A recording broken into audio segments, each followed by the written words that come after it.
Hi, welcome to the Dynamic Duel podcast, where we debate the superiority between Marvel and DC by comparing their characters in crossover battle simulations and by reviewing their films.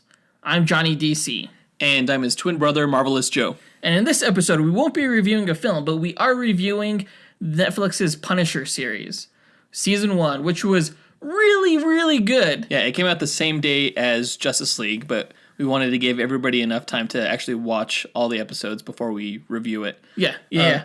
Needless to say, it will be a spoiler review, so just don't listen to the review if you haven't watched The Punisher yet. It has been a long time since it debuted, so again, hopefully you've had enough time to watch it. It feels like it's been a long time since the last podcast episode for some reason. I don't know why. Well, you were on vacation. That's why. On vacation. I think just depression kind of extends time. Depression over the Justice League box office? Yeah. That's I'm super sad by that. But no, I did go on vacation. I went to Orlando Studios in Florida, and I went to Marvel's Islands of Adventure. Yeah, you went without me, you dick. Yeah, I did. And you sent me a Facebook post where you just flipped off all of the Marvel superheroes that you could find. What was that about? I hope some little kid saw you and learned how to, give somebody the bird from you. Hopefully. Yeah. No, that was really fun. You would love it. You'd have liked the park. There was only 4 rides. Oh, really? But there were some of the best rides in the park. The Hulk has this huge roller coaster that's, I think, the biggest roller coaster in the park. It was pretty cool. And the Spider-Man ride was the funnest, though. It was like this 4D Spider-Man experience. It was pretty crazy. That's cool. You saw Justice League in 4D when you were over I did. I got to see Justice League in a 4D theater while I was there. It had seats moving, and it had wind blowing and strobe lights when the Flash was running. It was pretty cool. Oh, really? Was it pretty pervasive, all the effects? Or was it was throughout the whole movie. Yeah.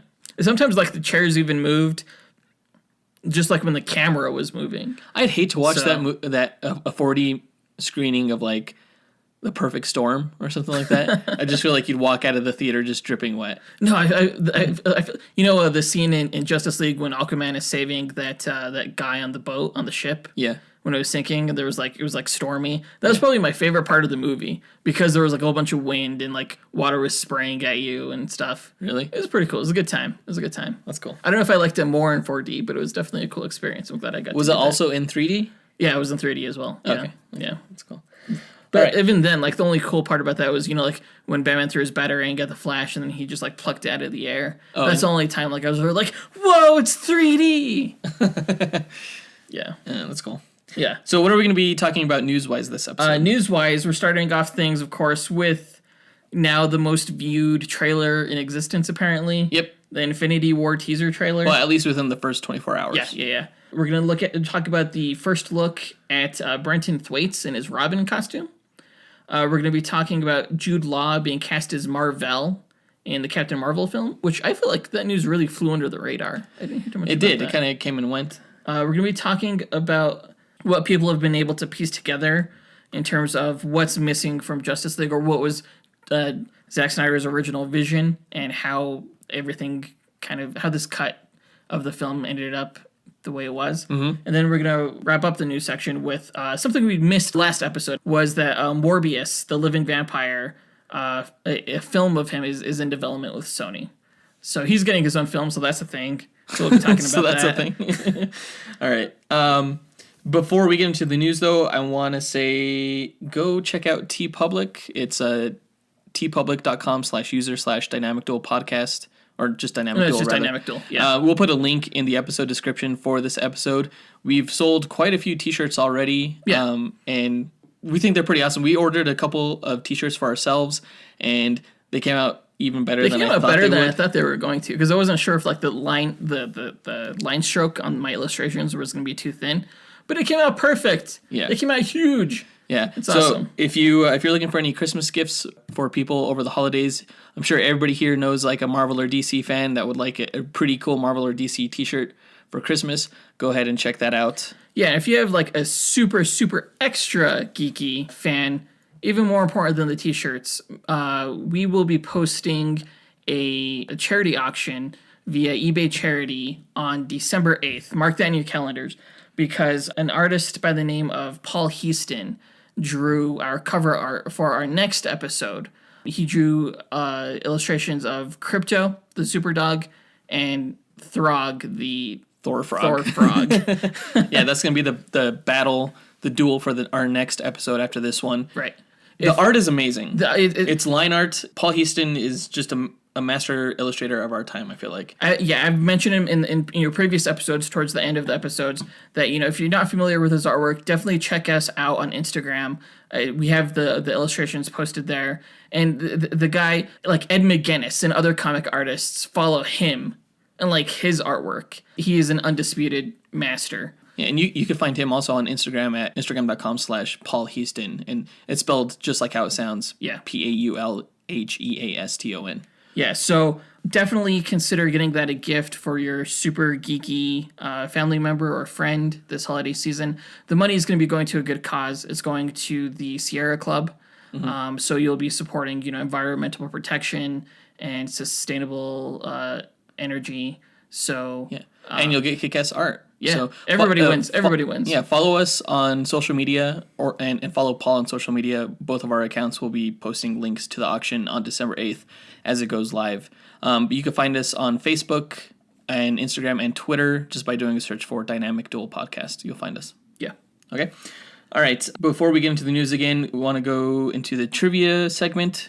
I want to give a congratulations to Tim Brown for getting last episode's trivia question correct. He's on a roll. Yeah, he is. Which was, what was the first published DC superhero team, and in what comic book title did they appear? And same question for Mar-Vell. And Tim got the correct answers correct. The first DC superhero team was the Justice Society of America. Mm-hmm. And they first debuted in All-Star Comics number 3 in 1940. And the first superhero team for Mar-Vell, a lot of people thought it was Fantastic Four, but it was actually the All-Winners Squad. And they debuted in the All-Winners Comics number 19 in 1946. And that was the team... it was kind of the Justice League before the Justice League. Yeah, it was Captain America, Bucky, the Human Torch, Toro, Namor, the Wizard, Miss America was on there too. Mm-hmm. So it was all those World War II superheroes, and then after the war they became the Invaders and things like that. So yeah, that was the first Mar-Vell superhero team. So this episode's question is name 3 Mar-Vell characters who have had a live-action movie named after them, subsequently followed by a live-action television show named after them. Then the same question for DC. Name 3 characters that have had a live-action movie named after them, and then later had a live-action television series also named after them. Yeah. So submit your answer to our social media, Instagram, Twitter, or Facebook, or you can email us the answer at dynamicduelpodcast@gmail.com. If you get the question right, you can win a Dynamic Duel No Prize, which is just this little square JPEG that Jonathan will draw for you of a superhero, and it will post it to all of our social media accounts with your name on it. Yeah. All right, with all that out of the way, let's get into the news. So, as you may or may not know, you probably do. A trailer for a little film called Avengers Infinity War came out this past week. And I thought it was pretty good. No, people are going crazy over it.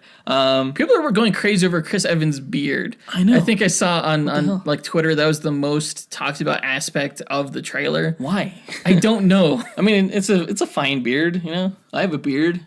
No one's talking about my beard. What the hell? I know. Although it's black, it's not brown, and I don't have as long of hair as he does. Anyway, what was I saying? Beards. Beards are cool. Moving on. I really wish that I didn't watch the leaked Comic-Con trailer before watching this, because this trailer I felt hit a lot of the same beats. It did. As that one did. I kind of felt like cool I'd seen it before. Yeah. You know? Yeah. It felt like I had seen it before. And even the Comic-Con trailer had some cool stuff in it that wasn't in this one, such as like Doctor Strange creating those like stepping discs yeah, for Star-Lord, and it didn't have like Thanos like crushing the planet or ship or whatever and hurling it. I thought it would. Me too. And I'm kind of surprised it didn't. Yeah. But like I look online, it's just like hype level 1000. That being said, I thought it was a really good trailer. I think it did its job. People are so damn hyped considering the fact that it's the most watched trailer within the first 24 hours of all time. One thing I noticed about it is that there's a ton of like faces reacting in it. Like there's all of the superheroes like are all featured like without their masks. Uh-huh. You have Tony Stark and the Hulk and and Black Panther. There's a lot of emotion behind this trailer. Even Thanos. It was an emotional trailer. Like it even starts off on this like weird orangey planet, and we see Tony Stark having kind of a moment. Yeah. Like all hope is lost or something like that. And we'll just go through this shot by shot, yeah? Yeah. Okay. So after we see Tony Stark having his emotional moment, we see this cool shot where Bruce Banner has crashed through Doctor Strange's Sanctum Sanctorum in a manner that is very reminiscent of how the Silver Surfer did the same thing in the Infinity Gauntlet comic. He was the herald, pretty much, that came to warn Earth's heroes about the coming threat of Thanos. It looks like Bruce Banner plays the same role here. Which makes sense because, at the end of Thor Ragnarok, holy crap, spoilers. If you haven't seen that, skip ahead a little bit. But, the Hulk is on Thor's ship, the Asgardian ship. Before they get confronted by Thanos in space. Right. I don't know how, like, the Hulk just seems to just, like, be able to float out in space toward these convenient plot-oriented destinations. Yeah. Like, it happened in Thor Ragnarok, where I guess the Hulk floated out in space to Sakaar. Yeah. And now it seems, I don't know how he gets to Earth, but it seems like he comes from the sky by the looks of things. The next shot is pretty interesting because it shows that Scarlet Witch and Vision have developed a relationship, and he is in his human form. Right. He doesn't look like a robot, but he still has his Mind Stone still in his head. So I don't know if this is previous to him getting it taken out, which we see later on in this episode, or if it, or maybe that thing gets ripped out of his head by one of the Corvus Glaive. Yeah, by his the Reaper thing. It looks like the Vision has formed some kind of like human-looking suit to wear or something, some kind of glamour.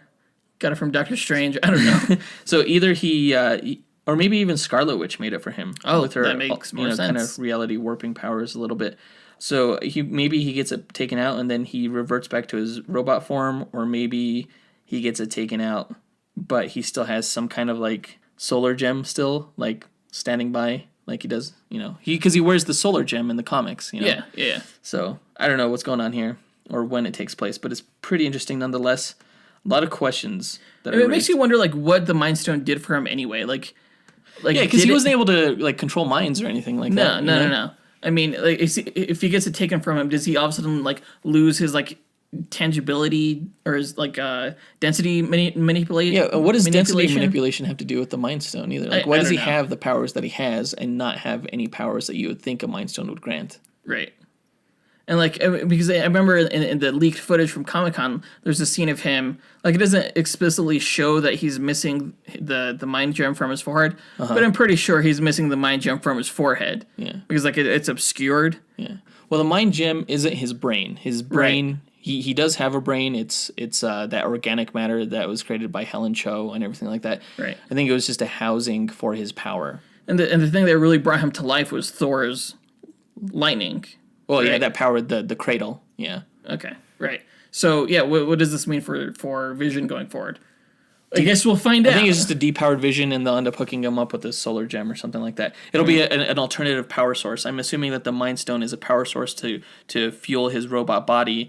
When that goes, he kind of shuts down. It's like he's running out of batteries. And then at that point, it'll be a solar gem. This is just my assumption. Solar gem that absorbs solar radiation in much the same way solar panels do. Right. I think that would be cool. Anyway, so we see Thor on the Guardian ship, and we see Bruce Banner in Wakanda, and he's saying hi to Scarlet Witch, who is now blonde. All of Cap's team, they've mostly adopted disguises because they're basically fugitives. So Cap has grown out his hair a little bit and has a full beard, and Black Widow has dyed her hair blonde. And this is what they did in the comics, too. They kind of give themselves alternate identities and disguises and stuff. So I think that's what's going on here. The problem that I have with this, I mean, it's a nice homage to the second Black Widow, Yelena Belova. Oh, that's right. I remember seeing comic covers of her in the Black Widow comic series. Yeah, she was another Black Widow from the Black Widow program, and she was blonde, and she had short hair like this. So it's a nice kind of homage to that. Right.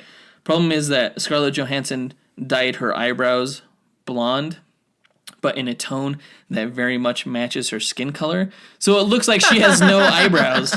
It's so weird. Like when I first saw it this, looked kind of weird. I don't know if I was like, where are your eyebrows? It's like she looks like an alien.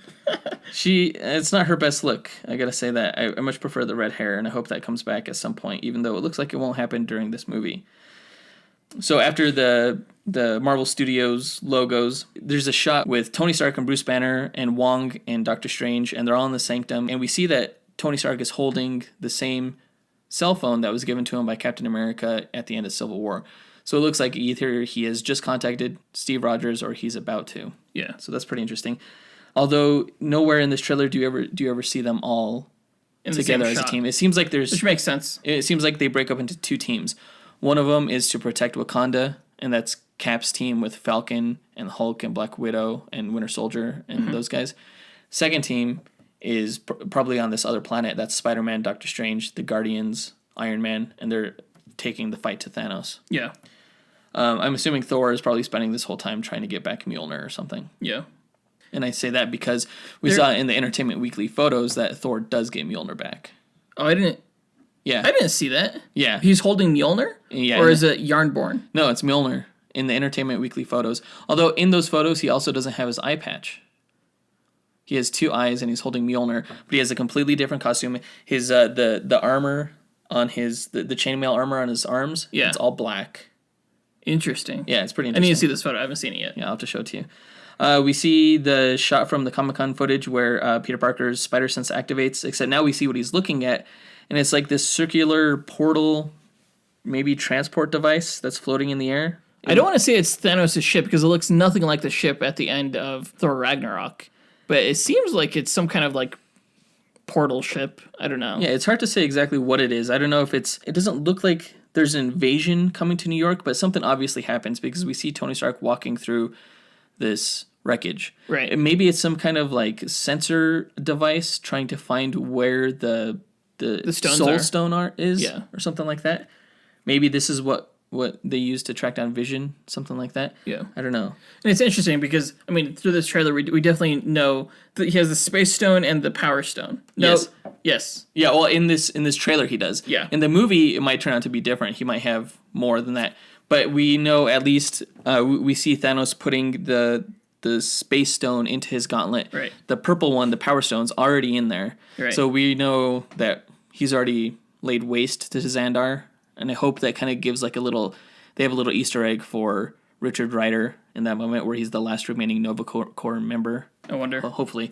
But he obviously gets the Power Stone from Xandar. So he's coming to... We see Loki giving him the Space Stone in an interesting scene because Loki steps over a lot of bodies right before he holds up the Tesseract to give, I assume, to Thanos. I'm wondering if those bodies are Asgardians because they look like it. They're kind of dressed like they are. So it looks like that ship takes heavy casualties from Thanos. So he's coming to Earth definitely to get, Vision's Infinity Stone. Yeah, he would know it was here because he sent it here with Loki. So, right. Yeah. And it looks like along the way he also finds out that the Soul Stone is also on Earth. Watching the Comic-Con footage, I never really questioned why Thanos' Outriders were attacking Wakanda. Because at the time, I assumed that we were going to see the Soul Stone in the Thor Ragnarok film. Right. And we didn't. Nope. So I was like, okay, so we'll probably see it. It has to be in Black Panther now. Yeah, I said it in an early episode. I wonder if... I think it was the episode where we talked about the Black Panther trailer. Mm-hmm. And he's able to communicate with his ancestors in that Lion King looking footage. And he's speaking with the Panthers in the tree. And I said, maybe he's able to do that because the Soul Stone is in Wakanda. And now that we know that the Soul Stone is not in Thor Ragnarok and we see them fighting in Wakanda, the Soul Stone is absolutely in Wakanda. Yeah. That's the only reason. And basically Cap's team's purpose is to defend the stone and keep Thanos from getting it. Which I'm sure they fail at. Yeah. I wonder if that little spinny circle device above New York is what sends the Black Order team through. I'm sure. I bet you it is. Because they're fighting them, it looks like, in New York. Yeah. We get our first look at Thanos in this trailer. It's the exact same shot that was in the leaked Comic-Con footage, except in this shot, the portal that he walks through is no longer blue. It was blue, like the Space Stone. Mm-hmm. And I bet you it's going to be blue in the movie, because he's able to control those type of portals now. No, in this, it's bluish. It's like a blue like rim. It's mostly black, but in the Comic-Con footage, it was like bright blue, like Tesseract bright blue. I thought it was black. I don't know. No, it was blue. Okay. Do I have to pull it up again? No, it's fine. All right, then don't question me. All right. We see Spider-Man in his new suit, the one that was really interesting. Tony Stark was offering him at the end of I remember seeing that suit in the leaked footage, but his eyes like were already lit up in that footage, so I didn't make the connection that look his eyes are like Spider-Man or Iron Man's like eyes. Yeah. I like how the webbing on the suit are less black lines and more like indentations in this metallic armor kind of thing. It looks pretty. It's a sweet looking suit. I wonder what happens to it. But he may need it if he's going up against like if Spider-Man is going up against someone like Thanos, it's good to him. Well, yeah, it shows him going up against Thanos, right? Yeah. It looks like he takes a pretty bad beating. Actually, the first shot at the beginning when Iron Man is like, he's like crossing his arms. I actually think one of those arms, and I could be wrong, is actually probably Peter Parker. I wouldn't be surprised if Peter Parker gets taken out. You don't think so? No, that's totally his arm. Okay. The next shot that we see is of Thor, and he's in the middle of this device, and he's like pulling these levers or something. There's like a bright light behind him. Obviously, he's in a great deal of like pain, or it's taking a massive amount of strength to operate this machine. I don't know what the machine is. It looks like some forge. Looks like some kind of Dyson. That's just what I was gonna say. I was like, I think it's some kind of forge because we know that Mjolnir was forged in the heart of a dying star. Right. And this looks like some kind of Dyson sphere device where he's probably forging Mjolnir. I know exactly what a Dyson sphere is. So a Dyson sphere in science fiction is basically a planet that is constructed around a sun and uses the sun to power the planet. All right, anyway. You knew that. You didn't need to explain that to me. So I think he's forging a new Mjolnir in this scene. We see Proxima Midnight throw her spear at Captain America, and he catches it midair like a badass. And it's at this point we get that sweet-ass line from T'Challa where he's like, get this man a shield. Heck yeah, now we know how Cap gets his shield back. From Wakandan vibranium? Yeah. Although we don't see him have the shield at any point in this trailer. No. But I don't believe Marvel trailers anymore. Ever since, we got the footage of Thor without his eye patch, they could do anything now. Yeah, they can replace... I do have a question for you. Yeah. Does Thanos' CG look better than Steppenwolf's, and why? So far, no, but it's only the first trailer. Okay. I think it will. Yeah. Okay. Yeah. But also, yes. Shut up. We see the Hulkbuster armor coming to defend Wakanda, which doesn't make sense to me because Iron Man is going out into space to take with the Guardians and Doctor Strange to take Maybe the fight it's Rhodes. It might be Rhodes. It might be War Machine wearing the Hulkbuster armor. Some people have said that it was Bruce Banner in the Hulkbuster armor, but I don't buy that because obviously we see the Hulk later. And the only way that's possible is if Thanos somehow separates Bruce Banner and Hulk, which I don't think that's the case because we see Bruce Banner alive as he crashed through Doctor Strange's Sanctum Sanctorum. So, yeah, my money would be on that's Rhodes. Although, we see War Machine later on in the trailer, too. Interesting. Well, the Hulkbuster armor connects to the... to the normal Iron Man size armor. That's true. Yeah, it envelopes it. Yeah. That's true. So you don't need to be wearing an Iron Man armor or a War Machine armor to have the Hulkbuster armor on over that. I think. Yeah, okay. Good point. We see Black Widow doing what she does best, which is stab people with spears. These interesting objects fall from the sky and crash into Wakanda. I think those are pods that are housing the Outriders, those aliens with forearms. Like forearms, like Goro. Yeah. And we see Captain America and Black Panther attacking them. And that brings us pretty much close to the end. I do like Thanos' dialogue in this.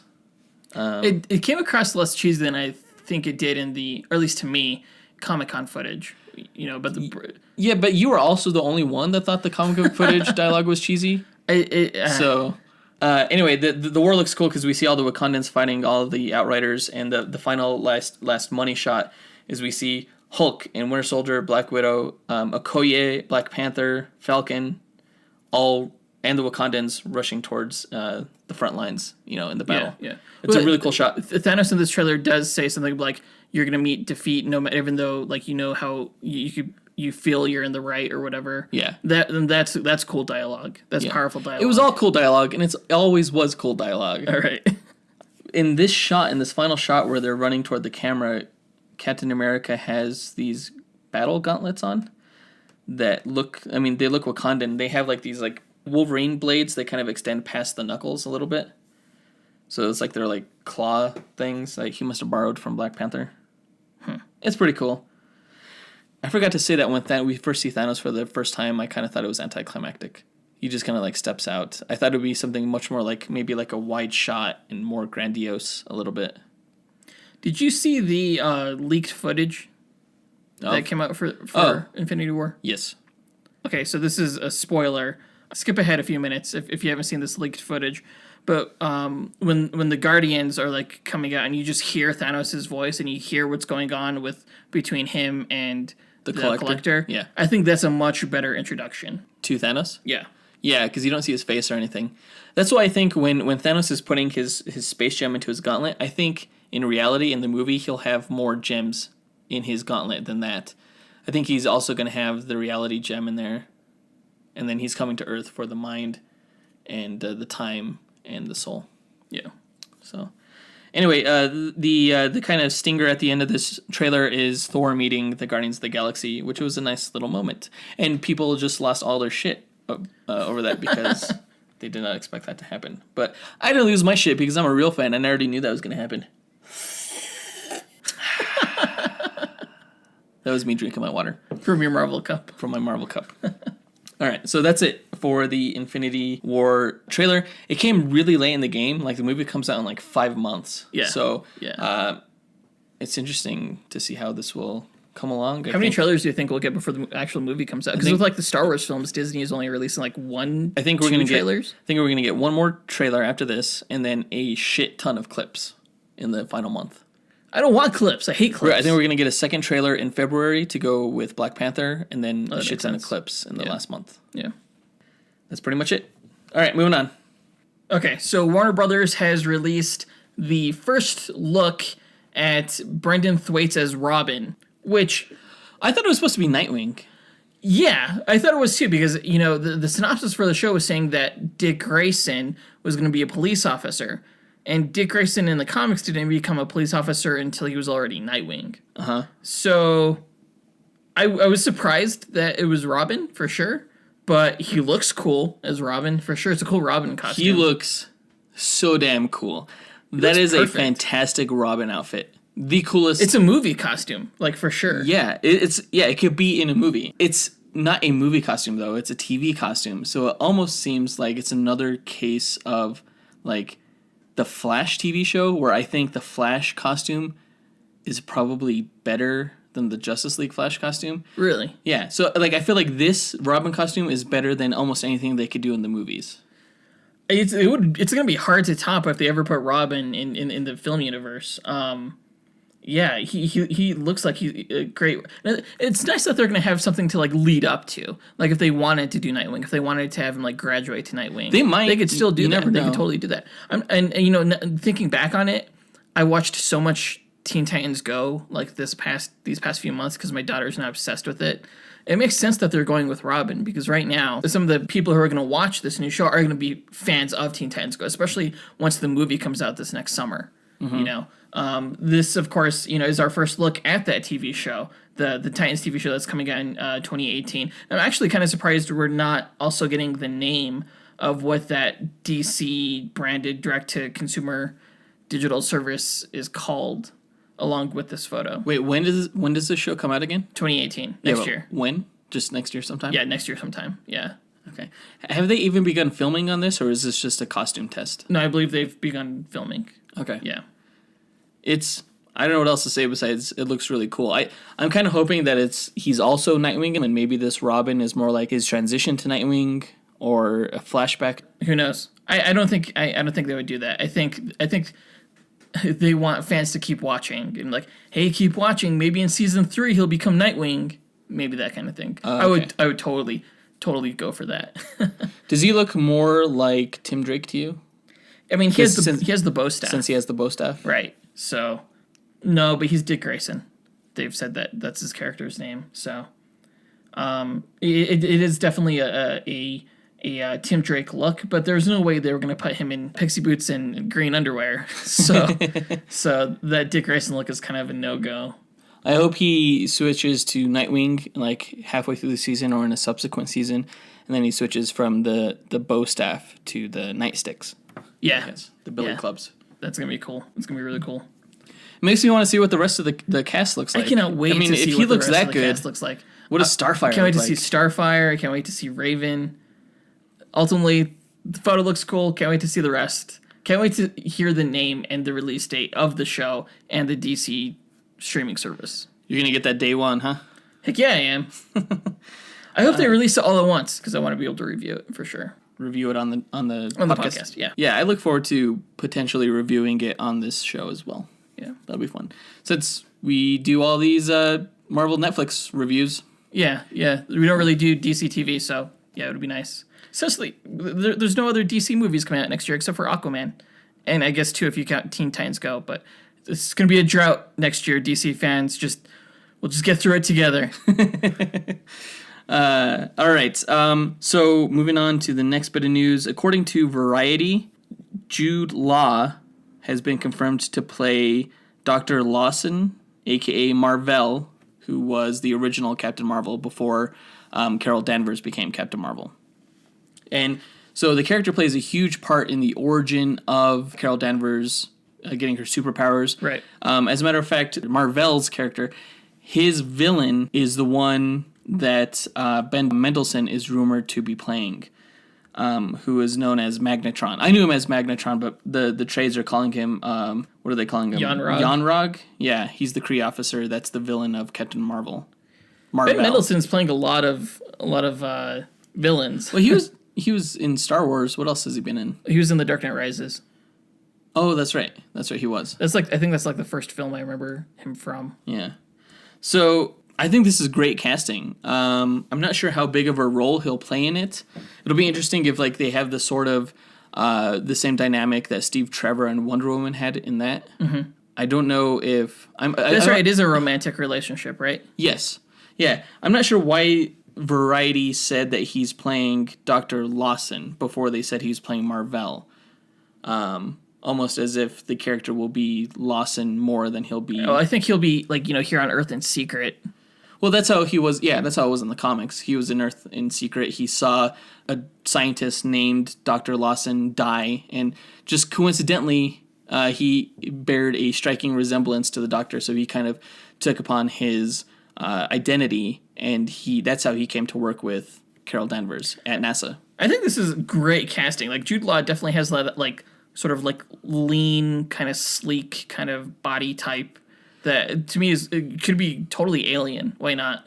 Yeah, I think most people they know the Kree as blue-skinned characters in the Marvel Cinematic Universe and from the comics potentially, and they are, but there's like a subsect of Kree aliens that are pink-skinned and have more like white human skin tones, because they kind of interbred with other species in an attempt to progress their evolution, which had become kind of stagnant at that point in the Kree universe history. So that's why he has the not blue skin color. That's why he kind of passed off as human for a while, and how he got to meet Carol Danvers.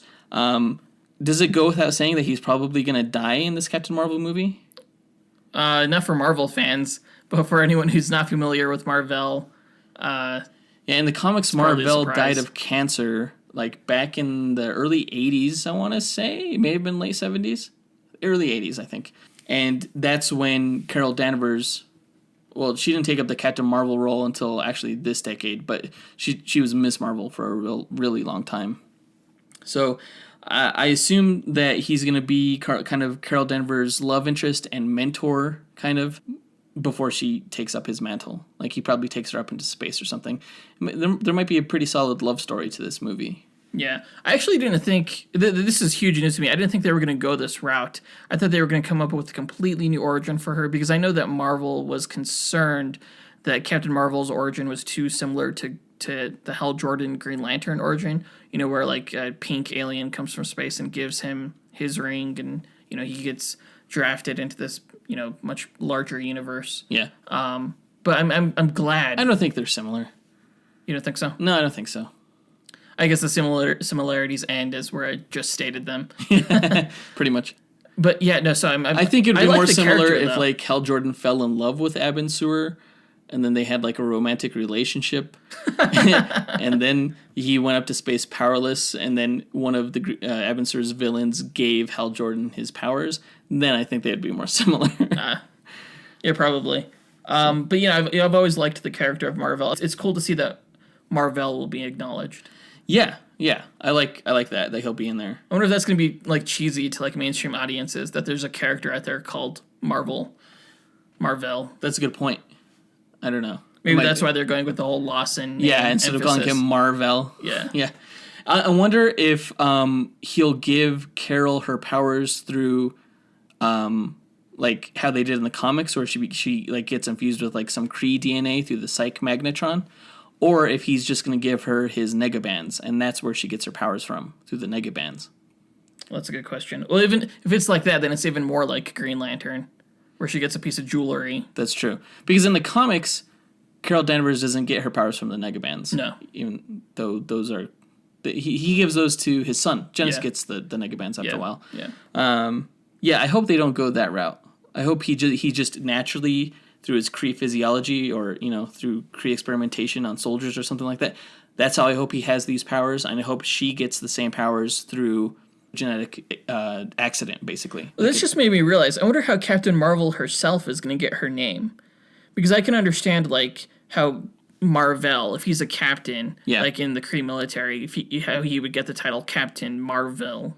Captain Marvel. Well, you could say and that she adopts that name. She's a captain in the Air Force. True. Yeah. Well, yeah, I mean, but how does she get the Marvel name? Because she was inspired by him, I guess. I don't think they'll ever refer to her as her name. Like, they'll do it like in a roundabout way, kind of like how they do with a lot of these. Well, they did that a lot with like the DC characters. They never named the Flash in the movies or Wonder Woman. Right. So, I don't know. He's a cyborg. Oh, let's call him Cyborg. Hey! Yeah. My name's Victor. Anyway, Variety also said that Marvel had apparently been trying to get Keanu Reeves the role. That would have been cool, too. That would have been cool. I'm a big fan of Keanu Reeves, but he seems more like a DC guy. And I don't know if that's just because he was in Constantine. He was up for Superman at one point in time, I remember. Yeah. So, I don't know. I think Jude Law seems like a good Marvel actor. He seems like the Marvel type, I don't know what the fuck that means. I mean, like cool and not lame, Oh, you saying Keanu Reeves is not cool? I'm saying he's way cooler than Jude Law. I don't know what you're saying. Yeah, I don't know I don't what I'm think saying. You know what you're saying. I don't know what I'm saying. I'm just talking out of my ass. All right. Moving on to the next tidbit of news. You have some declarations you want to make about Justice League. Okay, so, well, I don't know if they're declarations or what the heck it is. It's really just some new information has come to light via, like, Kevin Smith's podcast. He had a live podcast where I guess he had seen an earlier cut of the film, and some people in attendance of the live podcast had also seen an earlier cut of the film. That combined with some people who worked on the film, the visual effects of the film on Reddit, we've learned quite a bit about what Zack Snyder's original cut was intended to be. And due to an article from The Wrap, some reporting from them, we learned sort of like why we got the cut of the film that we did. And it's kind of really actually incredibly heartbreaking. Mm-hmm. So starting off with what Zack Snyder's cut was supposed to be, apparently originally the film had an end credits stinger of the Green Lantern's Tomar Ray and Kilowog visiting Ben Affleck's Bruce Wayne to warn him of Darkseid. That's cool. Yeah, that would have been really cool.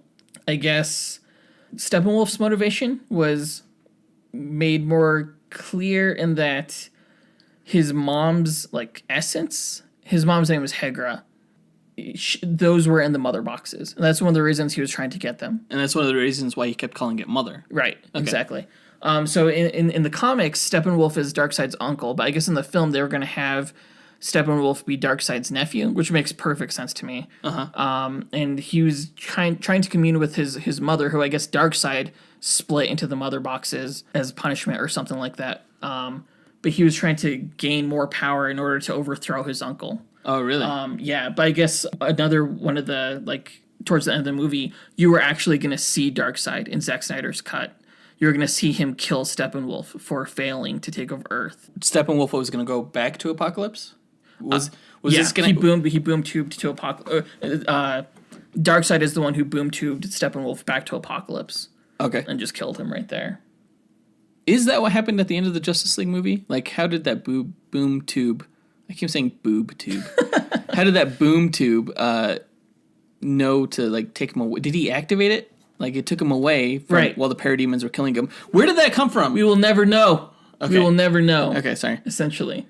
Another thing, apparently, is, I guess, the flashback scene to that big battle between the Atlanteans, Amazons, and the humans versus Steppenwolf's army. I guess that was supposed to be, like, a lot longer. We were supposed to see Robin Wright's Antiope. We were supposed to see, like, people actually have dialogue during that scene and stuff like that. Yeah. But I guess that was trimmed way down. Lame. Because that was one of the greatest scenes of the movie. Oh, yeah. I loved that scene. Yeah. I guess we were actually supposed to see Cyborg's accident. Like, he was supposed to remember it. It's a scene where, like, he won a big game. His dad wasn't there at his football game because he's a football star. And he's driving home with his mom, and he's upset, and he just gets too emotional, and he wrecks his car. And his mom dies in that accident, and his body is salvaged by his father. That would have been so heartbreaking. Yeah. That would have been an interesting scene.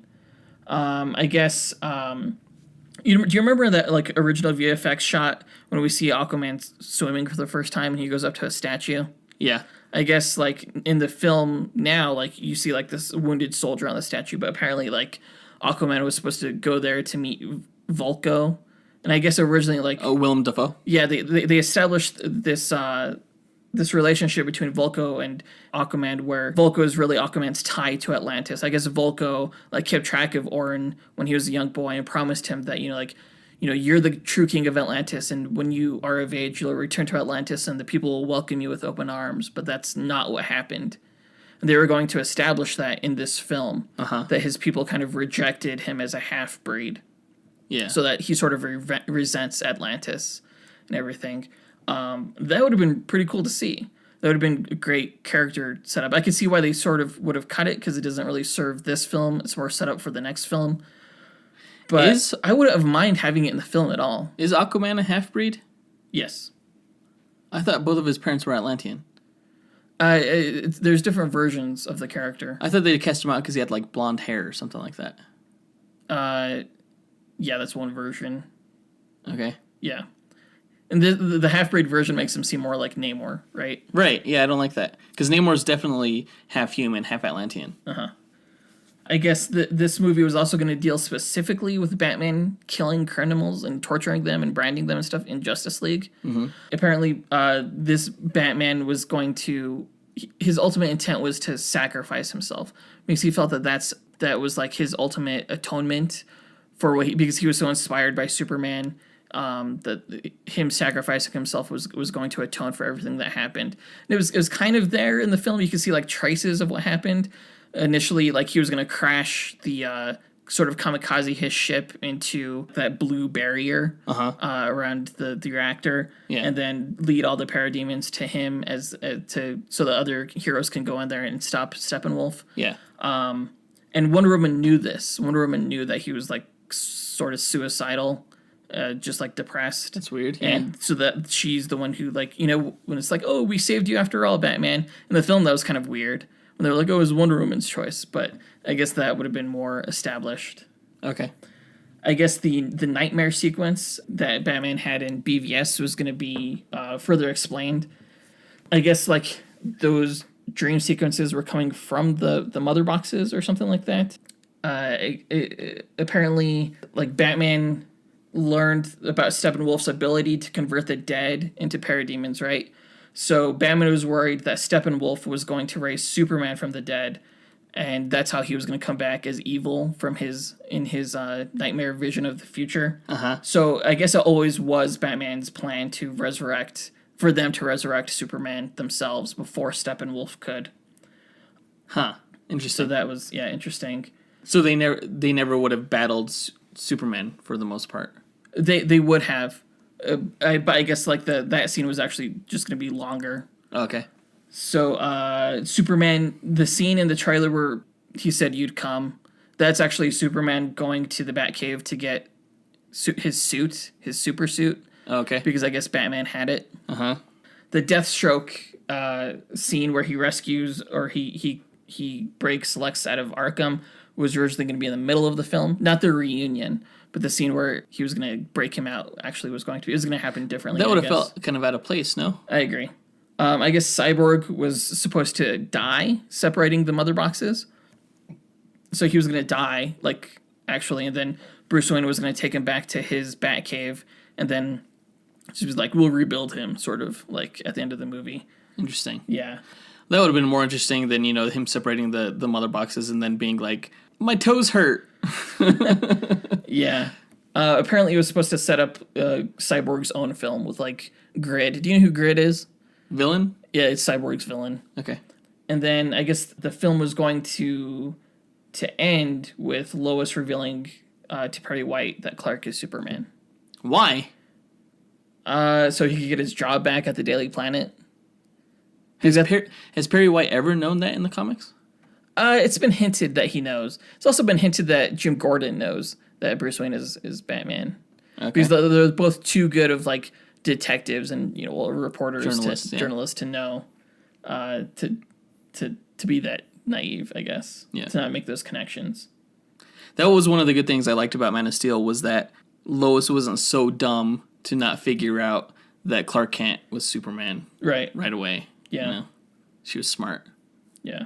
So I think I would have liked that film more, honestly. Except maybe the suicidal Batman thing, that's a little weird.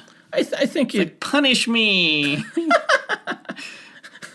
He's punishing himself. He's like rubbing his bat nipples as he's like gosh. Hoping people hurt him. Oh my gosh. But no, so the heartbreaking thing out of all of this was we learned that right after BVS, there were a bunch of Warner Brothers executives who went to Kevin Tsujihara, who is the president of Time Warner, begging him to not continue with Zack Snyder. But Kevin Tsujihara made the ultimate final decision to stick with Zack Snyder because of the AT&T merger. I guess he did it because he wanted to get the film out on time. Because him and Warner Brothers president Toby Emmerich would have received huge bonuses at the end of the year if the film came out this year. Why, though? Do you know why that is the case? Why would they receive bonuses just for this movie coming out? I don't know. I have no idea. But apparently they were afraid that if the AT&T and Time Warner acquisition happened next year, they may not be with the company then. They wouldn't have received their $1 million bonuses. So it was greed from the very top of Warner Brothers. Was it just $1 million bonus? Was that it? I have no idea how. I think it would have been millions. So it's really just friggin' corporate greed that caused us to not get the Justice League film that I guess a lot of people at Warner Brothers would have wanted. And I think a lot of DC fans would have wanted. Ultimately, I wouldn't have minded this Zack Snyder version because, especially the Steppenwolf stuff, Yeah. I would have really liked to have that in the film. It would have made a lot more sense. People suck, so. What was the CEO of Warner Brothers? What's his name? Kevin Tsujihara. Do you think he feels any regret whatsoever about his decisions? Well, apparently the bonuses or is he just, crying himself to sleep on a pile full of money every night? I guess apparently, according to that article, the bonuses are dependent on good decision-making by the Warner Brothers executives. He thought that they were going to have hit on their hand, I guess, no matter what. But apparently Justice League is not even going to hit Man of Steel numbers. Mm-hmm. So this is like a huge, huge loss. They're not going to make a profit on this film. If they don't make over $750 million worldwide on this film, they're not going to make a profit. And right now, it's not even looking. And that'll mean no bonuses. Right. And good. Right? Justice has arrived. League. Yeah, I mean, as much fun as I had with the film, I think it's better than what a lot of people are saying it is. I still... there was still obvious studio meddling. Yeah, and we talked about that during our review. Yeah. And it's good to see that maybe he won't get his bonus because of this. I'd heard, a lot of rumors that, Get him out of here. Just get him out of here. You know the scene of, the white supremacists, kicking over the oranges, and then, the homeless guy with the sign that said, I tried? Yeah. I've heard a lot of, people talking those are, Joss Whedon's like maybe not so subtle communication about like what it's like dealing with the studio and what the end result is. When I was watching it in 4D, I was paying attention to where the credits lined up with those scenes, and I kind of buy it now. You do? With the I tried thing? Yeah, okay. Like that comes like right when Joss Whedon's name is on the screen, or right after it. So it's not too much of a stretch as I maybe would have previously thought. I could totally buy that too. All right. So the last bit of news we have here. Last episode, we were supposed to say that Morbius the Living Vampire movie is in development at Sony as part of their Spider-Man spin-off universe, which is interesting. If anybody could get their own movie in the Spider-Man universe, it's probably, Venom and Silver Sable and Morbius. And Morbius, out of those three, kind of seems the most interesting to me because, one, we've already seen Venom, even though I'd like to see him done better. But two, Morbius is just a unique character. He's a vampire at a time when, comics weren't allowed to have vampires because of the Comics Code Authority. Right, but also because of that, he, like, sucks blood out of his hands rather than his mouth. No, he doesn't. He has a thirst for blood, but he always refers to it as plasma. Yeah. I need plasma. And, he's a vampire-ish. He's vampire-ish because, he has fangs and everything, but he's not, like, a supernatural type vampire. He's like a scientific, like part bat vampire kind of thing. Yeah. It's pretty interesting. They don't have a director or a cast yet or anything, but like it's been greenlit, or right? Yeah, or like it's in development. Apparently, there was a script that had been developed in secret that's been submitted to Sony, who liked it, so they went ahead and greenlit the film. I'm not surprised at all by this news, actually, honestly. Just because, if Sony's looking to really mine the Spider-Man universe, there's some gems in there. I think, you're right. Morbius like the Prowler. The Prowler's another one of them. Venom's one of them. Silver Sable's one of them. Kraven could be one of them, I think. No, he has to be in a Spider-Man movie. All right. I've been waiting for that. Don't you dare take that away from me. I just have to say that. I think he's dumb. No, Kraven's pretty cool. He's a hunter. Big whoop. Yeah. Big whoop. But, so who'd you cast? I don't know. I was going to ask you that question. I don't care. Keanu Reeves. I don't care. I was going to say, I think the guy who played Gaston. Luke Evans. Luke Evans. The thing is that he already played Dracula. He played Dracula. In Dracula Untold. Yeah. But I think he would be, everybody's forgotten about that movie anyway. Nobody watched Dracula Untold. Yeah, the whole Dark Universe thing is not happening anymore. So yeah, it frees him up to be part of the Marvel universe, or Spider-Man universe or whatever. He was just in that Wonder Woman movie, the biopic on William Moulton Marston. Yeah. Yeah, he's a good actor. Yeah. I think he could pull this off. So, as far as director goes... You want a horror director. This is a horror film, right? Yeah. My go-to, Guillermo del Toro. Please no, please no, please no. I still want him to do DC's Dark Universe, the Justice League Dark. It's not going to happen, man. It's not going to happen. Why? Because DC can't get their shit together. Fuck you. All right, that does it for all the news. Let's go ahead and get into the Punisher Season 1 review.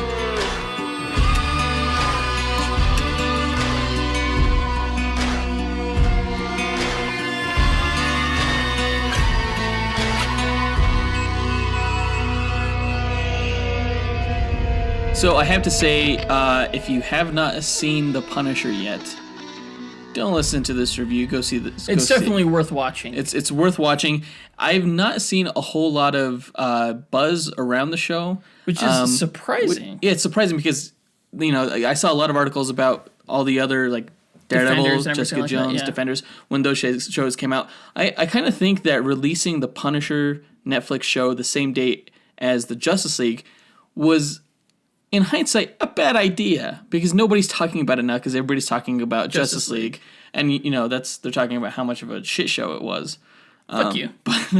But now nobody's talking about The Punisher, which is a shame because I think what Marvel and Netflix have done here is created their most emotional, most weighty, and most grounded, most mature series they have to date. This is my favorite Netflix show. Yeah, that includes Jessica Jones, which I think was the most mature series prior to this. Yeah. But there is a striking lack of superheroics or any type of like fantasy superpowers or any type of those elements in this show. It's very grounded. I think it's the best paced 13 episode season so far. For sure. I think for sure. Like save for maybe like one episode, probably episode 3. I never really got bored because they had enough subplots with interesting enough characters that I never really felt like any of the episodes were a chore to get through. For me, I didn't feel any kind of drag until like I think the last episode, because the penultimate episode I thought was like a good sort of like end cap to the the season. last episode did drag a little bit. Yeah, and I'm not saying that like it was bad, because the last episode was still good. The whole show was really good. I think it's probably the best piece of media next to Logan that we've seen this entire year. You think so? Yeah. It was definitely the most serious. Definitely like it had respect for the source material. It was timely. It was political, but it was also like well balanced, even when it came to the politics. It was like I saw both sides. It was really good. Yeah. It was weird in that it almost felt like a repeat of his origin story, which I thought we already kind of got. I know. I know. You said you were afraid of that. Yeah. But the way they did it was really good. Yeah. It basically just extended his origin story into its own season. And I think there will be like problems that stem from that later on. But in terms of just like a one season story arc, this ended like really well. Yeah, it's a little ambiguous as to whether or not we'll ever get the unrelenting, merciless vigilante. Right. But I mean, like that being said, like even the first seasons of Daredevil, Luke Cage, and Iron Fist, in none of those seasons were the characters quite their fully realized forms from the comics. They're all origin seasons. Yeah. This still applies. The performances were just exceptional. You could tell Bernthal just gives this character his all. Yeah, for sure. Just Emmys all around. And like I was worried about some of the acting, even like in the trailers for the show. But even though like the performances that I was worried about were actually really good performances. Yeah, like Stein. Yeah. Yeah. Madani's partner. When he died, I was like, no! Oh my god. No! Yeah, Spoilers. That killed me.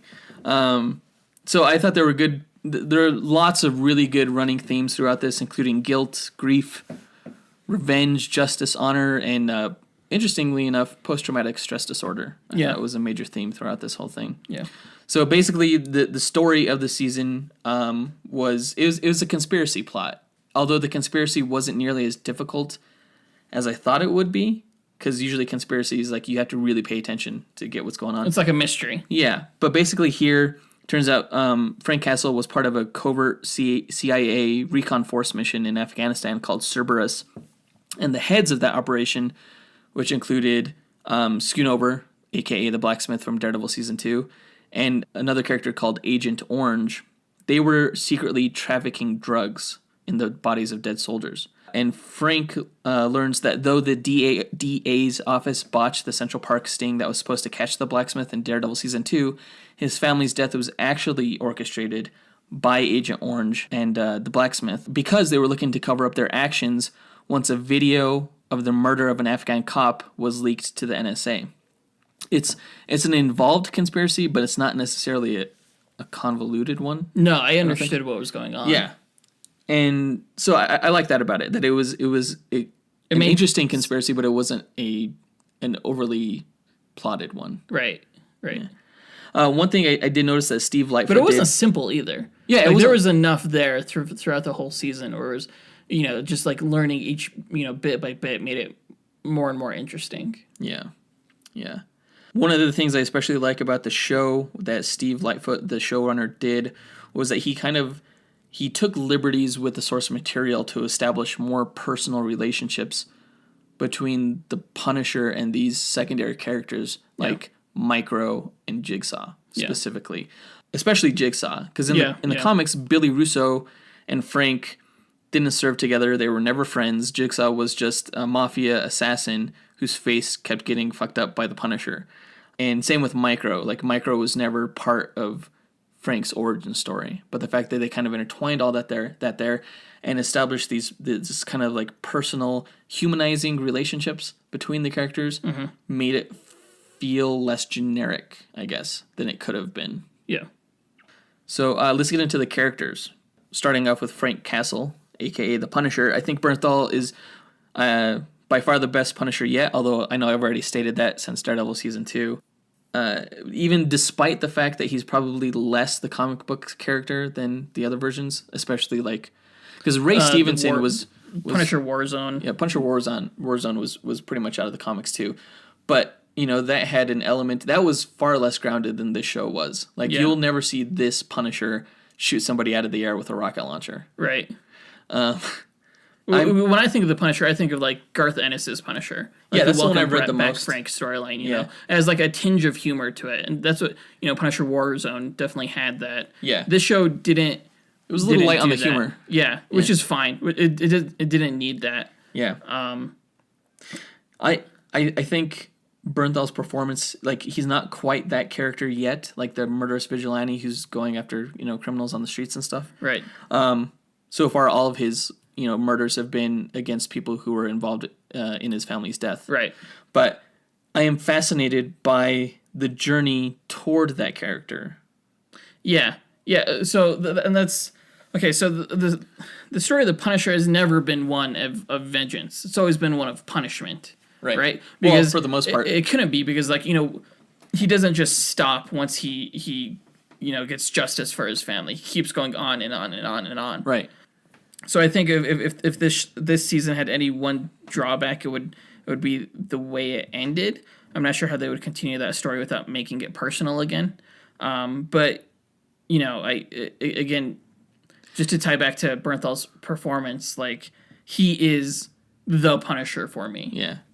That's a good point. They keep making the punishment aspect of the character very personal. Right. He only punishes you if it affects him personally. Right. And that even includes the Lewis Wilson character who, set up those bombs in New York and blew them up and killed all those government workers. Right. Because he also threatened Karen Page, and that's what made it personal. And even in the very first episode, the reason he went after those guys is because that kid gave him a sandwich and was nice to him. Yeah. I mean, and you can't say, was it because the kid gave him the sandwich, or would he have done that even if the kid didn't give him a sandwich? That's a good question. He probably would have done it either way. Yeah. But I think, I don't know, there's that connection. Yeah, yeah. But Bernthal, he conveys hurt and anger so effectively just through acting, through a look or a word, more than any other actor of this time could, I think, just off the top of my head. He gets the character. I think it's clear he respects the character, or at least why people love the character. Yeah. He portrays this military gruffness really well that I think Thomas Jane didn't have. Right. But he also isn't an emotionless Terminator like Ray Stevenson was for the most part. Right. So I appreciate that. David Lieberman, a.k.a. Micro. He was my favorite. Yes. Yeah, my favorite character. I did not know I was going to like him as much as I did before the show, but he was like my favorite character throughout the whole series. Well, it's because like season. In the comics, he's usually portrayed as kind of like a stereotypical like basement hacker guy, Yeah. Kind of like overweight with the longish hair, ponytail, kind of with glasses, nerdy, Yeah. But here, the show made him just kind of like a regular guy who was thrust into this incredible conspiracy plot, just for trying to do the right thing. He almost got killed, and he got to make friends with the Punisher. Yeah. He became this resourceful hacker out of necessity, and his also desire for justice. And the actor was great. I don't think I've ever seen any role like this. No. So unique. I always like it. It's roles like this that, makes me really sort of like glad and wish that like there are these actors out there who sort of like make their debut in these comic book universes, because I only see them as that character. Yeah. Like, to me, Gal Gadot is like only Wonder Woman, because I didn't really see any of the Fast and the Furious movies or anything like that. It's just like, it just solidifies that character. Yeah. Yeah. The actors, he was good. He was really good. You could sympathize with him. He had real emotion. I think one of the best thing about him, though, was his great sense of humor. Like, he had great banter with Frank. Yeah, for sure. Anytime they were talking, the show was just great, I thought. Just their back and forth, the way they kept like trying to like, especially at the beginning, like just one up each other. Yeah, that was fun. That was a lot of fun. Just seeing that happen, just the back and forth. Yeah, And the situation with his family, like how he was keeping tabs on him and stuff, and like, Frank's relationship with the family and everything like that, I thought it wasn't entirely necessary. It was kind of like a time filler, but it made for some interesting drama. For sure. I thought. Yeah. Especially seeing like Micro's reaction to like the stuff that's happening on the video. So yeah, I thought he brought an interesting performance to the table and was my favorite character. Billy Russo / well, he was never really Jigsaw in this. Not even until the very end, because they never revealed his face. Yeah. Although I have to say, him wrapped up in those bandages looked really freaking creepy. Like it was like I'm really horror interested. film creepy. Yeah, I'm really interested in seeing what it looks like, and especially with the same actor, because I thought the actor himself did a really good job. I forgot the actor's name. He was Prince Caspian. Yeah, Ben something. Barnes, I think. Yeah. That sounds right. His performance, I thought, was really good. I forgot that Billy Russo was Jigsaw. Like, during it was when he had that surprise turn, it was actually a surprise for me. I was like, what? I knew his name sounded familiar. Damn it! No, I knew from his first appearance that he was going to be Jigsaw. Yeah. But that would have been interesting if I didn't know that. So you were actually surprised, huh? Yeah, I was totally surprised. That's cool. Like, I thought his offer to Frank Castle, like, halfway through the season was, like, legit. And I was like, oh, what's going to happen here? Is Frank going to do it? And then at the end of the episode, I was like, oh, my heart's so broken. Did you just think he was just, like, a random character? Like, during when you first meet him in the anvil scene? Yeah. Okay. Interesting. They called him Billy the Butte in the comics before Punisher threw him through a window. I thought the actor looked like a pretty boy type, but he didn't act like one at all, which is what the character should be, I think. They made him a real character whose motivations were less about, him having evil intentions so much as having, no conscience, being selfish, a betrayer. He was like, the way they made him, he felt more like a Magneto than, say, a Red Skull type. Yeah. Does that make sense? That scene with his mom, like, brought his character, like, made it really believable as to why he was the way he was. Yeah. That was a great scene. Yeah. It added this super sinister, dark...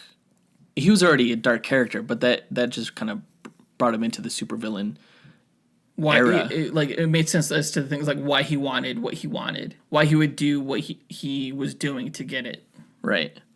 I wonder if any of that...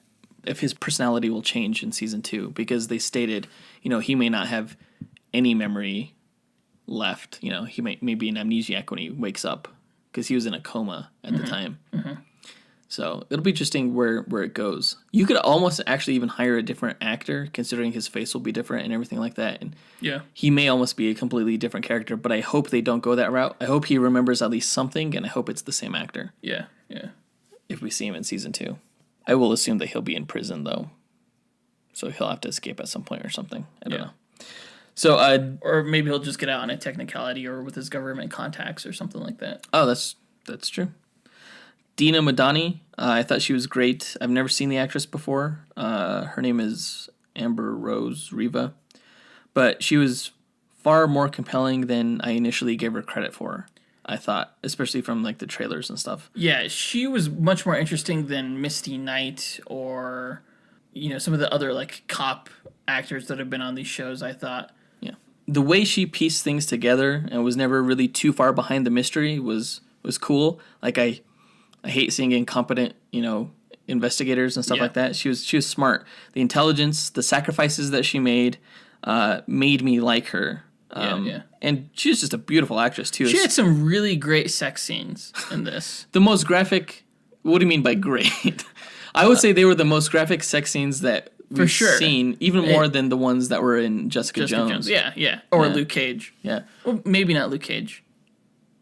I don't know. Luke Cage is pretty graphic, too. Was it Defenders, where he got out of jail and just went straight at... that was pretty graphic. That was Defenders, yeah. That's pretty graphic, too. But no, this was definitely much more graphic. Yeah. That was... Well, that just has to go with the whole mature take on the character. This is definitely the most mature series that they've done so far. But I was going to say, I think it's so great to have a Middle Eastern actress have such a strong, prominent role. Yeah. Because we've never really seen that before. And it worked well within the plot So, William Rollins / Agent Orange, he was pretty bland. He's not a very interesting character. Yeah. Probably the weakest character of the bunch.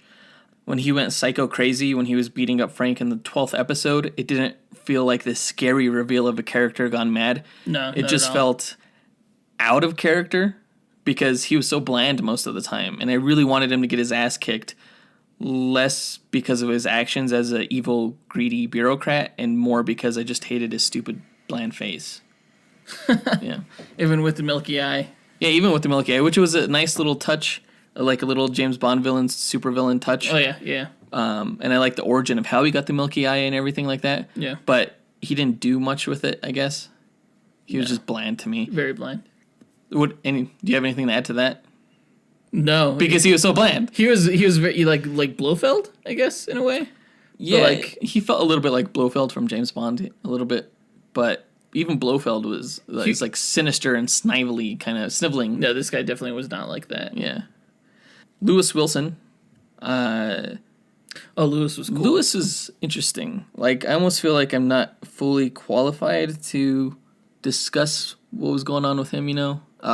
His whole subplot was not entirely necessary, except maybe in the context of, like, this could have been Frank if he didn't have that code of honor that he has toward innocent people, you know? Mm-hmm. I think maybe that his purpose in the story...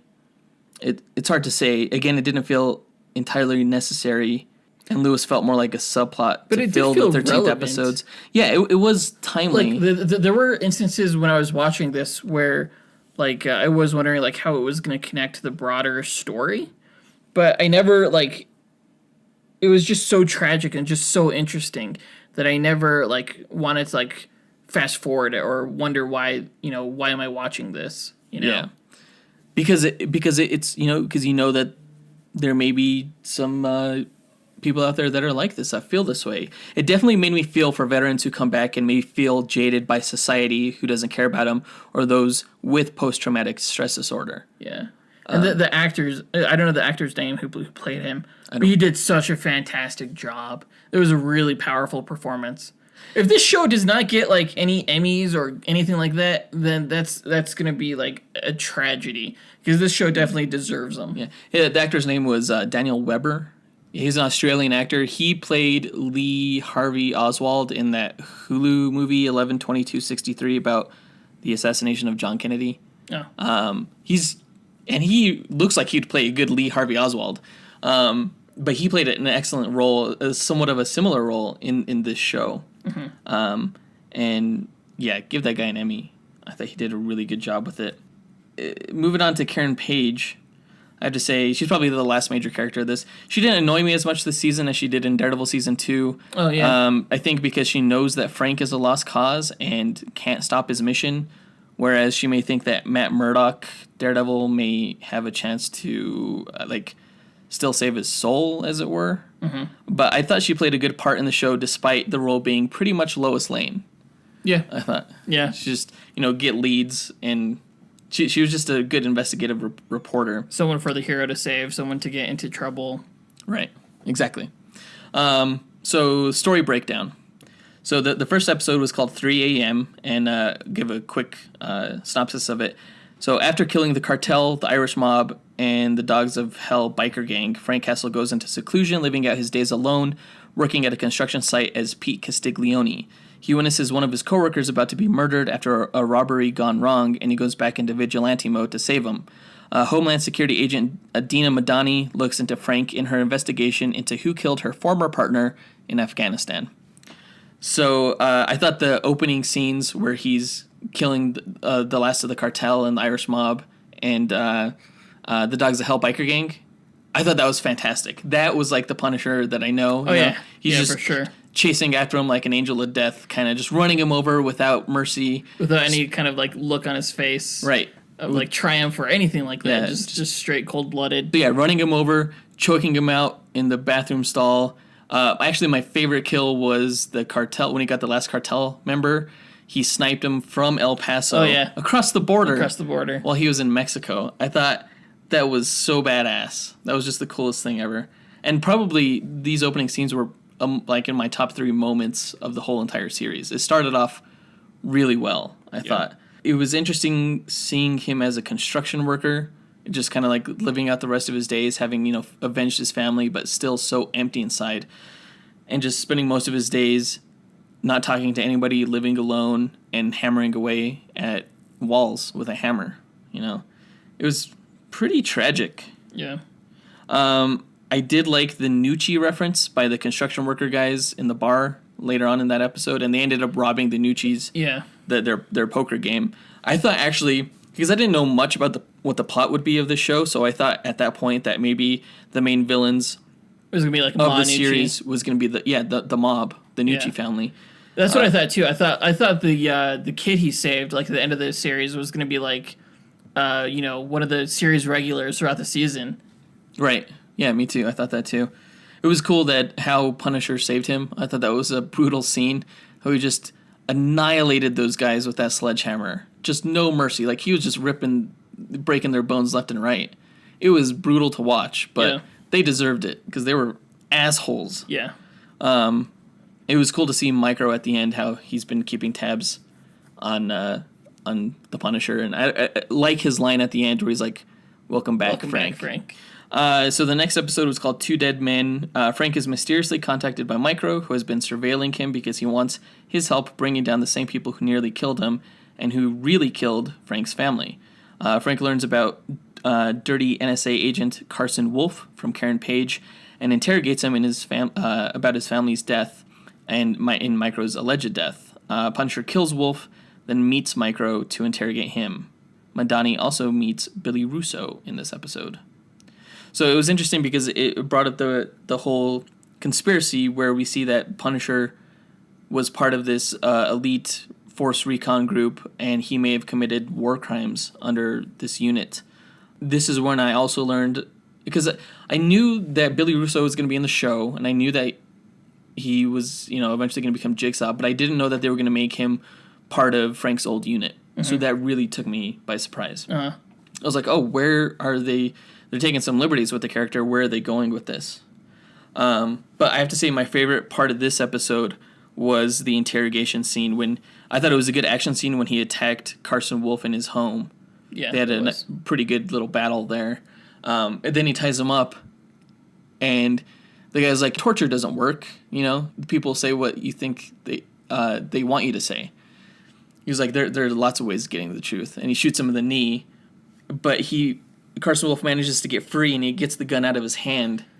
And then he tells Punisher everything when he thinks he has the upper hand. Yeah. And then he goes to shoot him, and it turns out it was all part of the plan. Yeah, that was brilliant. Because initially I was like, oh, come on, Frank. You just let that guy take the gun from you? What's going on here? But, you know, the fact that it was all part of the plan, I just was so good. The second episode is really the episode that kicks off the first season. The first episode was almost like filler in a way. What do you mean it kicks off the first season? Because like you're introduced to like the major players of the rest of the season, you know, with like Billy Russo and stuff that. Uh-huh. But like it was kind of nice that because like all of the Netflix shows that have had like these filler episodes in a way where you know it's like filler, but you don't know that at the very beginning of the Punisher. So it's kind of nice the way they did that. So are you claiming that the first episode of this season was a filler episode? Yeah. Okay. Yeah, but not in a bad way. It was more like a prologue, a little bit. Yeah. To the main story. Definitely prologue. Yeah. So episode 3 was called Kandahar. This was like the big origin episode for both Frank and for Micro. Yeah. They talk, and we learn how Micro was allegedly killed for sending a recording of Cerberus's war crimes to Madani. We see Frank's part in Afghanistan, serving in Operation Cerberus, serving alongside Billy Russo for Agent Orange. And this is also the episode where Lewis Wilson digs the trench in the backyard and starts going off the deep end. What was the name of the actor, Frank Castle's buddy, who was missing the leg? Oh, the character's name was Curtis. I remember. I don't know the actor's name.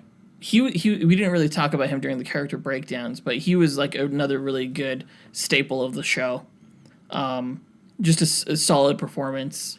Just like a really good like grounding character for Frank. He was a good contrast to Frank and Lewis. Yeah, saying like life could still be good when you come back from the war. You know, he was that kind of beacon of hope. Yeah, which is, you know, he was definitely the hope of the series. I felt. Yeah, but he was also a badass too. Yeah. Like the way he would help Frank out and stuff like that. So I liked Micro's story. I thought it was really interesting. That flashback that we got to see where he was shot, but he was saved by his cell phone, I think it was. Yeah. And I really, really liked the scene that looked into Castle's military past and how they were sent on that suicide mission in Afghanistan, and he pretty much broke away from the ranks to go handle the situation by himself. Not easily, mind you. No. That was a crazy scene. An intense action scene. Probably the biggest action scene of the series at that point. And maybe even in the entire show. It's also a hint at, like, just, like, the darkness within him. Because after, like, he fights for his life and he finally, like, realizes that, like, he just took down the last guy, he still lets, those dead bodies have it. Yeah. Which is, like, pretty dark, but also, like, understandable. Yeah. All those guys were trying to kill him, and he just, like, survived. And it was also a good look at his skills, although we see a lot of what his skills are in that first episode, too, especially when he kills the Nucci family. Like, they're having a meeting about killing those kids, and then, like, the lights go off. He came in through the fireplace. Yeah, that was pretty cool. Okay, episode 4, Resupply. So Frank and Micro, they set up their first mission by hijacking an arms deal that Madani and Homeland Security were preparing to bust. In preparation, they attack Turk Barrett falsely. Yeah. Which was great. I love seeing Turk in these shows. And they steal the van from some car thieves. We get to see the Punisher van, finally. Yeah. It hasn't been in any of the movies. Oh, wasn't it in Punisher Warzone? No, it wasn't in Punisher Warzone. No. So it was cool to see the van. So Madani and Castle, they finally meet face to face after a car chase that ends with Madani nearly killed in a crash. That was interesting. Like, what was he going to do playing chicken with Madani? Like, why wasn't he just trying to get away? He was trying to distract her so the van could get away, but... Yeah. Why would Madani play chicken? Like, it was like this weird kind of like measuring contest. Yeah. That's what Micro said, I think. Yeah. And it was like, yeah, really, there was no point to it. And it was really intense when, like, Micro slammed into her with that arms. Oh, yeah, that was crazy. And Punisher's like, what are you doing? And he's like, what am I doing? I'm getting my hands dirty, Yeah. It was really intense. I'm really glad that he didn't kill her. Otherwise, Punisher probably would have killed him. But, yeah, it's good that she survived. That was the end of the episode was. Do you think it was weird that Frank revealed himself as the Punisher, as Frank Castle to Madani when she was laying there dying? No, I don't know. Not necessarily. I think he did what he had to do. Like, you could ask the question, like, should he have covered up his face while he was doing it? And I'm like, maybe there just wasn't time or something. You never know. It's hard to answer that question. Well, you could have said, no, I'm not Frank Castle. I don't know who you're talking about. I'm not Frank Castle. I'm Pete Castiglione. Exactly. Yeah, he could have. So the next episode was called Gunner. It was episode 5. Frank and Micro go on their second mission to find a fellow Cerberus squad mate named Gunner in isolated rural Kentucky. Since Gunner was the one who recorded and leaked the execution tape to Micro. While they're there, they get ambushed by Agent Orange's mercenaries, and Gunner dies, but not before he gives Frank Agent Orange's real name, William Rollins, who also now knows Frank is alive because of the cams on the mercenaries. That was an intense firefight in the woods. Man, it was crazy. They shot that really well because it must have been whoever the cinematographer was or the director, they must have done a lot of war stuff in the past because just the way they staged and shot the firefight, it makes your heart beat. From the first arrow, when Frank was first shot with that first arrow, like I was just like afraid for everyone's lives, Mm-hmm. It was pretty intense. Yeah. I thought they did a pretty good job of defending themselves. Oh, yeah. One of my favorite moments from this episode, though, is on the way to Kentucky while they're driving in the van. Micro mixes like a tuna packet for Frank, and he gives it to him. And then he busts out this big-ass sandwich, like so big that it comes in 2 parts. He had to break it in half so he could just eat one half. And he was like, where'd you get that sandwich? He's like, I made it. He's like, I thought you liked those tuna packets. That was hilarious. That's just so funny. Their relationship was great. It was so good. I think Gunner's death scene was really traumatic when he's like telling him to bury him and things like that. Yeah. It really makes me feel for anyone who has experienced any sort of situation like that, which you have to imagine has to happen in a lot of things. Like you see like your comrades. A firefight in the woods? No, not a firefight in the woods. I'm talking about like a military situation where you find your squad mate. You're trying dying. to save him. Yeah. Yeah. I'm talking about a situation where you see your friend die. Mm-hmm. Really heartbreaking. So episode 6, Micro and Curtis Hoyle, that was the character's name. They patch up Frank's wounds, which includes removing the arrow, it having to go through. Dude, instead of them pulling it out. That changed the way I look at like every single episode of Arrow. The Green Arrow? Yeah. That was crazy. It seems a lot more devastating than like a bullet wound, kind of. Well, yeah, because like we've done archery. Unless you have like one of those like shattering bullets or whatever. Yeah. But I remember when we did archery, you and I, like we were told like an arrow's much, especially like with an arrowhead, it's worse than a bullet. But like I never really believed it until I saw this episode. Like I learned that I had to go like all the way through. That's so messed up. Because it's barbed if you pull it out. Yeah. Yeah. It's crazy. Madani makes the trip down to Kentucky to investigate Gunner's death, and she tells Russo that she's looking into Frank Castle. So Russo reaches out to Frank through the radio, and they end up meeting, and Russo offers to give Frank a new identity. This episode ends when Lewis Wilson confronts his fellow support group member, O'Connor. Oh, the NRA guy. Yeah, for lying, or the Second Amendment guy. But he confronts him about him lying about his service in Vietnam, and it ends with him stabbing and killing him. Yeah. That was an intense scene. This episode started while Frank was like delirious from his wounds. He had like a weird nightmare scene. It was like a Thanksgiving scene where him and Micro's family are having dinner together, and then like the military comes in and like kills everyone in front of him because he can't move because he's like strapped to the chair. Right. That was horrifying. Yeah. But it was like a weird look at like PTSD, and like this was a very PTSD centered episode because it also had a lot of Lewis in it.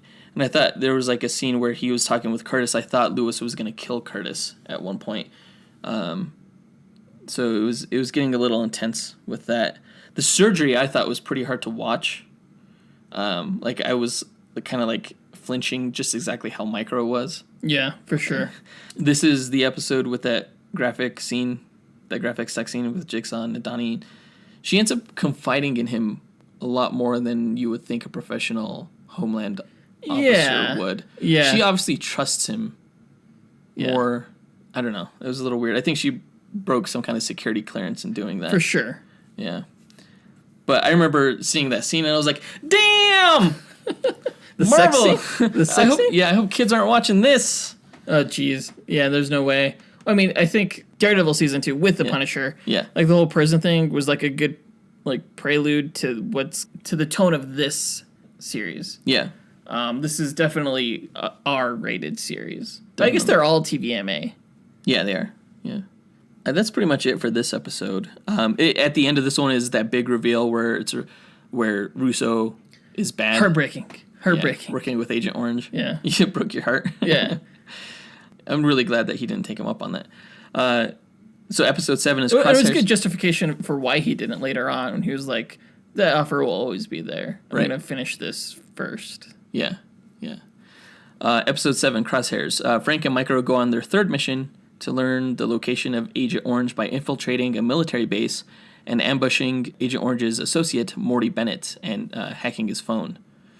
Rollins and Russo, they lay a trap for Frank, but Frank escapes. Madani discovers her office is bugged, so she and her partner Stein stage a setup for whoever is listening. And Russo ends up killing Bennett to clean up loose ends. And Frank tries to snipe Rollins, but is thwarted by strong as hell bulletproof glass. Yeah. When this episode started, I thought I had missed something because they never mentioned Bennett prior to this episode. Yeah. So I didn't even know that he also was like ahead of Project Cerberus until like I went further into the episode. I didn't actually miss anything because the first reference to him actually was in this episode. Yeah. So that was a little weird. I was just horribly confused by the character. I was like, who is this guy? Why is he licking shit off the floor? What is happening here? It was weird. But that scene where they kind of suspected an ambush, him and Micro suspected an ambush, so they lay down like the smoke grenades and everything like that. I thought that was a pretty cool scene. And they made him think that he was actually trying to kidnap Bennett, but really they were just trying to hack his phone. Yeah, get into his phone. I thought it was Frank played a nice little trick in that scene with the smoke grenade where Russo thought he was holding the gun with the laser sight. Yeah. Because the laser was going through the smoke. Yeah. But yeah, it was just a setup. It's really cool just like seeing how Micro assists Punisher. He's like Punisher's Oracle. Yeah. You know? Just like with like the night vision drone. It's super cool. Yeah. I'd like to see how they would adapt Oracle in like a modern Birds of Prey show. Like if she would use a lot of drones and stuff like that as opposed to, back I wouldn't be surprised. back in the day. It would look like a bird of prey, the drone. Yeah. How good was that twist with the bulletproof glass? I saw that coming a mile away. Oh, you did? Yeah. Oh, dude, it's a CIA safe house. No, I didn't see that coming. Really? No, I thought it was like, okay, so he's gonna get. I thought he was gonna take Rollins out right there. And Actually, I thought that was kind of lame. I was like, Frank, you should have known that. Really? Oh, because they knew it was a CIA safe house. Yeah, Micro but knew that. He should have had like the building schematics and everything. But I still knew that there was a villain remaining in the show, even if he killed Rollins. So, Oh. And Rollins wasn't that interesting to me. He was really bland, like I said. Yeah. So I wouldn't have missed him. Like when he shot him, I'm like, yes. And then Rollins was still standing there and like moved his head to the side a little bit, and I was like, oh, it's what? Bulletproof glass? Damn it! I thought it was pretty good. Episode 8, Cold Steel. Frank and Micro are sidetracked by family problems when Micro's son, Zach, takes a big-ass knife to school. Frank goes to set him straight and gets kissed by Micro's wife, Sarah. Frank and Micro determine that the next best course of action is to go to Madani with everything they know. Meanwhile, Russo falls for Madani's setup and goes to ambush Frank, which results in a trap that ends with Russo killing Stein. This is just brutal. That was sad. This episode was a hard episode because not only did Stein die in like this horrible way, and you could just see on his face, great performance. Yes, he just wanted to say like just one word and he couldn't do it. No, I'm just like ugh. If only Madani had gone there sooner. Yeah. I thought Stein was gonna be really annoying from the first episode, but he grew on me. Yeah, as for like, sure. This kind of twerpy sidekick character, but he grew on me for sure. So his death it got me in the feels for sure. It was sad with that performance. And then at the end, it was really twisted how she was so traumatized by what had happened. She was in the bath cleaning Sam's blood off of her. And then you see someone else. It's someone else's hand, and it's fucking Russo. It's the guy who killed her partner, cleaning her partner's blood off of her. And so sick and twisted. Irony, the dramatic irony of that scene is probably it's the most dramatic irony I've ever seen in any scene ever, I think. Yeah. It was, the drama there was palpable. Dripping. Yeah. It was weird to see the way like Frank Castle handled the kid with the knife situation. You don't fucking do that. He was trying to scare him straight, but it was a little hardcore. And the way the kid reacted was a little weird too. Yeah. He was like, do it. It doesn't seem like Frank Castle was a good parent. I mean, earlier on we saw him like grab his son's neck and like be like really like aggressive with him when he said that he was gonna go and kill, what was it? It was a slang word for Afghanistan people. Yeah. And then like holding the knife up to the kid. It's like, maybe you're not, it's a good thing you're not a parent anymore, Frank, because like... I think he knew he wasn't a good parent. He admitted at one point that sometimes he was with his family. But he would have rather been with his like brothers on the field. Right. And he's like, that's something I have to live with now that they're gone and everything. Yeah. I think he's honest with himself, but... And then, like, someone needs to call Child Protective Services. Seriously. Even though when he was just there was a moment in the show when he talked about like grabbing his son because his son drew a Marine on the wall or something like that. Oh yeah. So then he like threw his son on the lawn and pinned him. That's like, dude, calm down. Yeah, it's just a drawing, man. Paint over it. Holy shit. Yeah, and even Micro got scared at that point. Yeah, he was I watching had the him. same reaction as Micro during that scene. I was just like, no! Yeah. And that's one of the reasons why Micro went out and, almost blew his cover. I was surprised that Micro wasn't more angry at Frank because of that, though. Because I know, it was pretty heated, but, a pretty heated moment. But, it cooled off pretty quickly. Yeah, because he hugged him. Because he hugged him right afterwards and stuff like that. Then they were playing catch, which does not make up for it at all. Yeah. But it's a little weird. Although I did not like that kid either. No, that kid was a little brat. That kid was a bastard. He punched his sister. Yeah. So part of me was like, just kill the kid. No. No? No. All right. Okay. Yeah, the kid needs redemption. Yeah. That was probably sick. one of my favorite episodes, though, because it also had the beginning scene where Micro was getting drunk because Sarah kissed Frank. Oh, yeah. And he's talking to him man to man. He's like, do you miss sex? And then he's like, I have to admit something to you, Frank. I'm extremely well endowed. I guess I don't have to worry about you stealing Sarah from me now. And he's wiggling it, and it's just, I don't know. that was funny. It was funny. It was really funny. Frank Castle was laughing. Yeah. He was giggling. And you never see Frank Castle laugh, but he was laughing. Yeah. Episode 9 was called Front Toward Enemy. So this was very Lewis centric. This is the one where he bombs the government offices in New York and he threatens Karen Page after she calls him a coward on the radio. And this compels Frank to set aside his current agenda and go after Lewis. And Frank, after he goes after Lewis, he ends up finding his friend Curtis tied to a chair and strapped to a bomb after Lewis had beaten Curtis with his own prosthetic leg. Frank convinces Lewis to help him disarm the bomb, but is seen escaping the scene by a police dash cam, and the public is alerted to his existence. And meanwhile, Micro meets with Madani and tells her everything, including Agent Orange's name. When the bombs went off at the beginning of the episode, I thought this episode is probably the biggest reason why the show was delayed after the Vegas shootings. Yeah, I was just about to say that. Because of the whole domestic terrorism issue and things like that. Yeah. It may have been a little bit too fresh. Yeah. The fact that you could see something like that happening in real life is a super tragic statement on current society. I think it kind of affected me a bit more than Daredevil fighting Kingpin or something like that. For sure. Know? So it's super you should never have a show that writes terrorism into New York City lightly. And I mean, so it was definitely impactful the way they did it, but it was well done. It was ballsy. It was a ballsy political subplot because they got political with it. They did, absolutely. They addressed the different sides to the whole Second Amendment issue that we have in the country. They never really took a stance on it. Although I wouldn't be surprised if the senator's stance changed after that.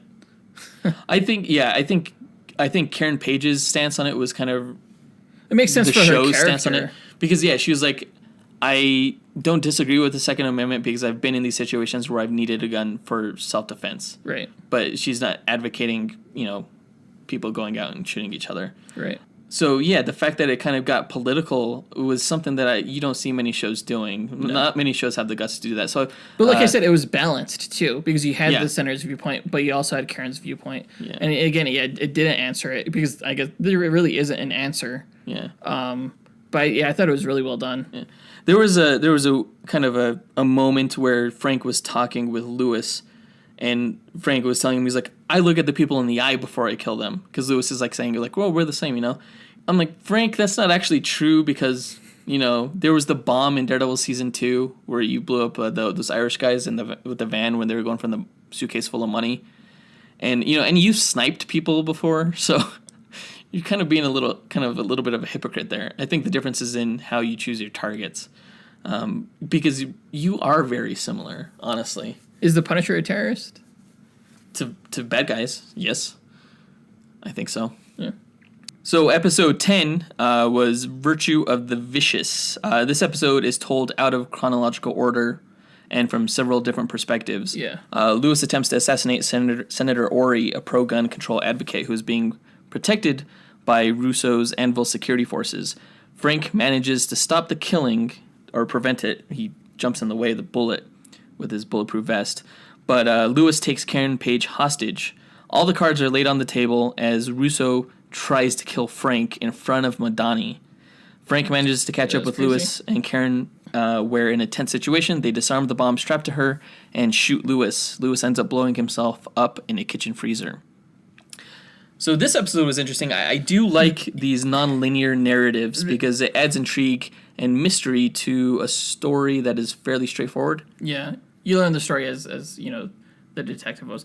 But I do have to say, like, this is the episode where I got confused. Where I was like, did I miss a previous episode or something like that? Like, I got seriously frustrated with the beginning of it. Yeah. Where, like, I had to, like, stop it several times and make sure I was watching the right episode. I was about to call you and be like, these episodes, Netflix has missed an episode. I was like, why is this not in the news anywhere? I was like, forget it, I'll just watch it. And then it kind of unfolded the way it did. I was like, oh, okay. As soon as I saw the 6 hours earlier thing, I was like, oh, okay. Yeah. No, I didn't make that far because I was like, what are they talking about? So it starts off with Karen interviewing the senator, even though it's less of an interview and more of a debate, which I thought was interesting because as a journalist, you're not supposed to, impart your political views onto others. She seems like very much like a columnist in a way. Yeah, more of a columnist than a hard news reporter. Right. Especially like on the radio show and stuff like that. Yeah. So I think I was really glad to see Punisher finally wearing a vest because in all the action show episodes previously, he was getting shot and he was getting shot. He wasn't wearing the vest. So I was like, finally, he's wearing the vest. I think my favorite moment of this episode, though, was that Mexican standoff part, even though it wasn't a real Mexican standoff. Because Frank Russo and Frank. Yeah, because Frank didn't have a gun. But, like, Frank was going after Karen. He's going after Lewis. But Madani was wanting to arrest Frank. But Russo was wanting to kill Frank, but also protect the senator. And Madani was like, why are you pointing that gun at me? Why are you trying to kill him? I'm trying to arrest him. I trust you. Because they're sleeping together. So many different angles. Layers. And the way just Frank learns was, wait, who just shot me? Yeah. Who just tried to shoot me? Right. It's for him, it must have been so shocking. Yeah. I thought that was a really good scene. Yeah, Sony, it was a great way for him to learn. Yeah, layers upon layers upon layers in one moment. I do think that this episode had maybe the biggest plot hole. Oh, the gun? Of the entire of the entire series is where did Karen get that gun in her purse? Because earlier, when he first broke into the hotel room, she was looking for her gun and she didn't have it because she had already given it up to she surrendered it. To Russo to interview the senator. Yeah. So at the end, when Frank is like saying, "Oh, she has her purse. Women always have their purse. I bet you know all the contents of that purse, don't you, Karen?" And she's like, "Yes, I do." It's like I didn't see that. I was like, wait, that really took me out. I was like, where did she get that gun? Yeah, well, what's interesting, it wasn't her gun. She stated that. Yeah, and she even stated that later on during the interview that it wasn't her gun. Yeah, this just may be something that we both missed, but how did somebody else's gun, and I'm assuming it's Lewis's gun, how did Lewis's gun end up in her purse? And how did she know about it? I must have missed something where it's like just offhand he like slipped it in her purse so he could have a free hand or something. Yeah. But then if he did that, how did Frank know about that? Right. Was he assuming that she had her own gun in there? I don't know. That was an interesting plot hole. I liked how she pulled the white wire. Yeah. That was clever. That was clever, the way they worked that out. But yeah, the gun element in there that threw me back, especially since you didn't really need it. Like once the bomb was disarmed, like Frank could have jumped in and like punched him in the face, and he fell back into the freezer or something like that. Right. So the fact that that plot hole existed was confusing.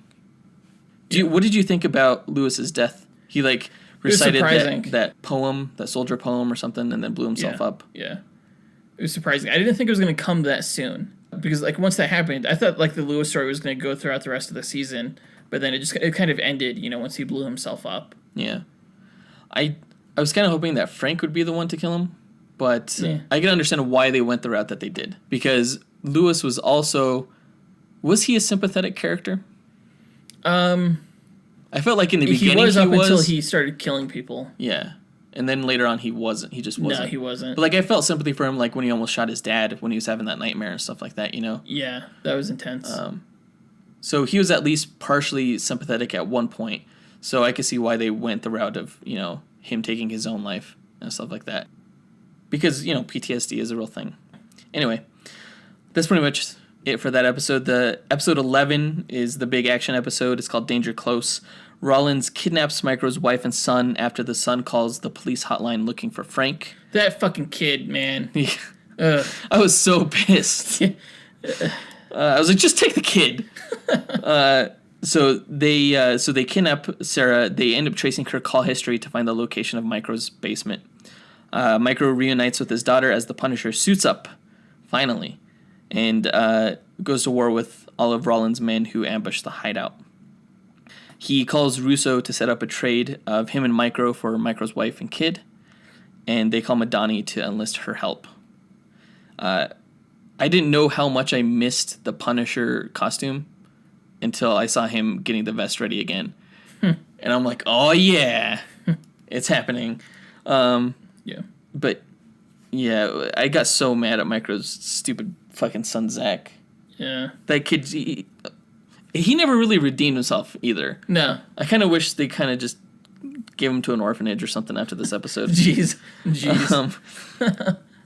What did you think of the action scene at the end, though? Honestly, it took me out of the show a little bit. Why? Just because, like, throughout the whole series, this was, besides, like, maybe the first episode, this was, like, the first all-on Punisher that you actually saw Frank. And, like, during the series, I've, like, come to see Frank as sort of this, like, you know, character with emotions. So to see him go, like, full-on Punisher mode was a little bit different. It was cool, but it was different from what the rest of the series was. I would agree with that. I do love me some Punisher merciless action, though. Yeah, it was good to see him suited up again. I really liked how he kind of Home Aloned the place. Yeah.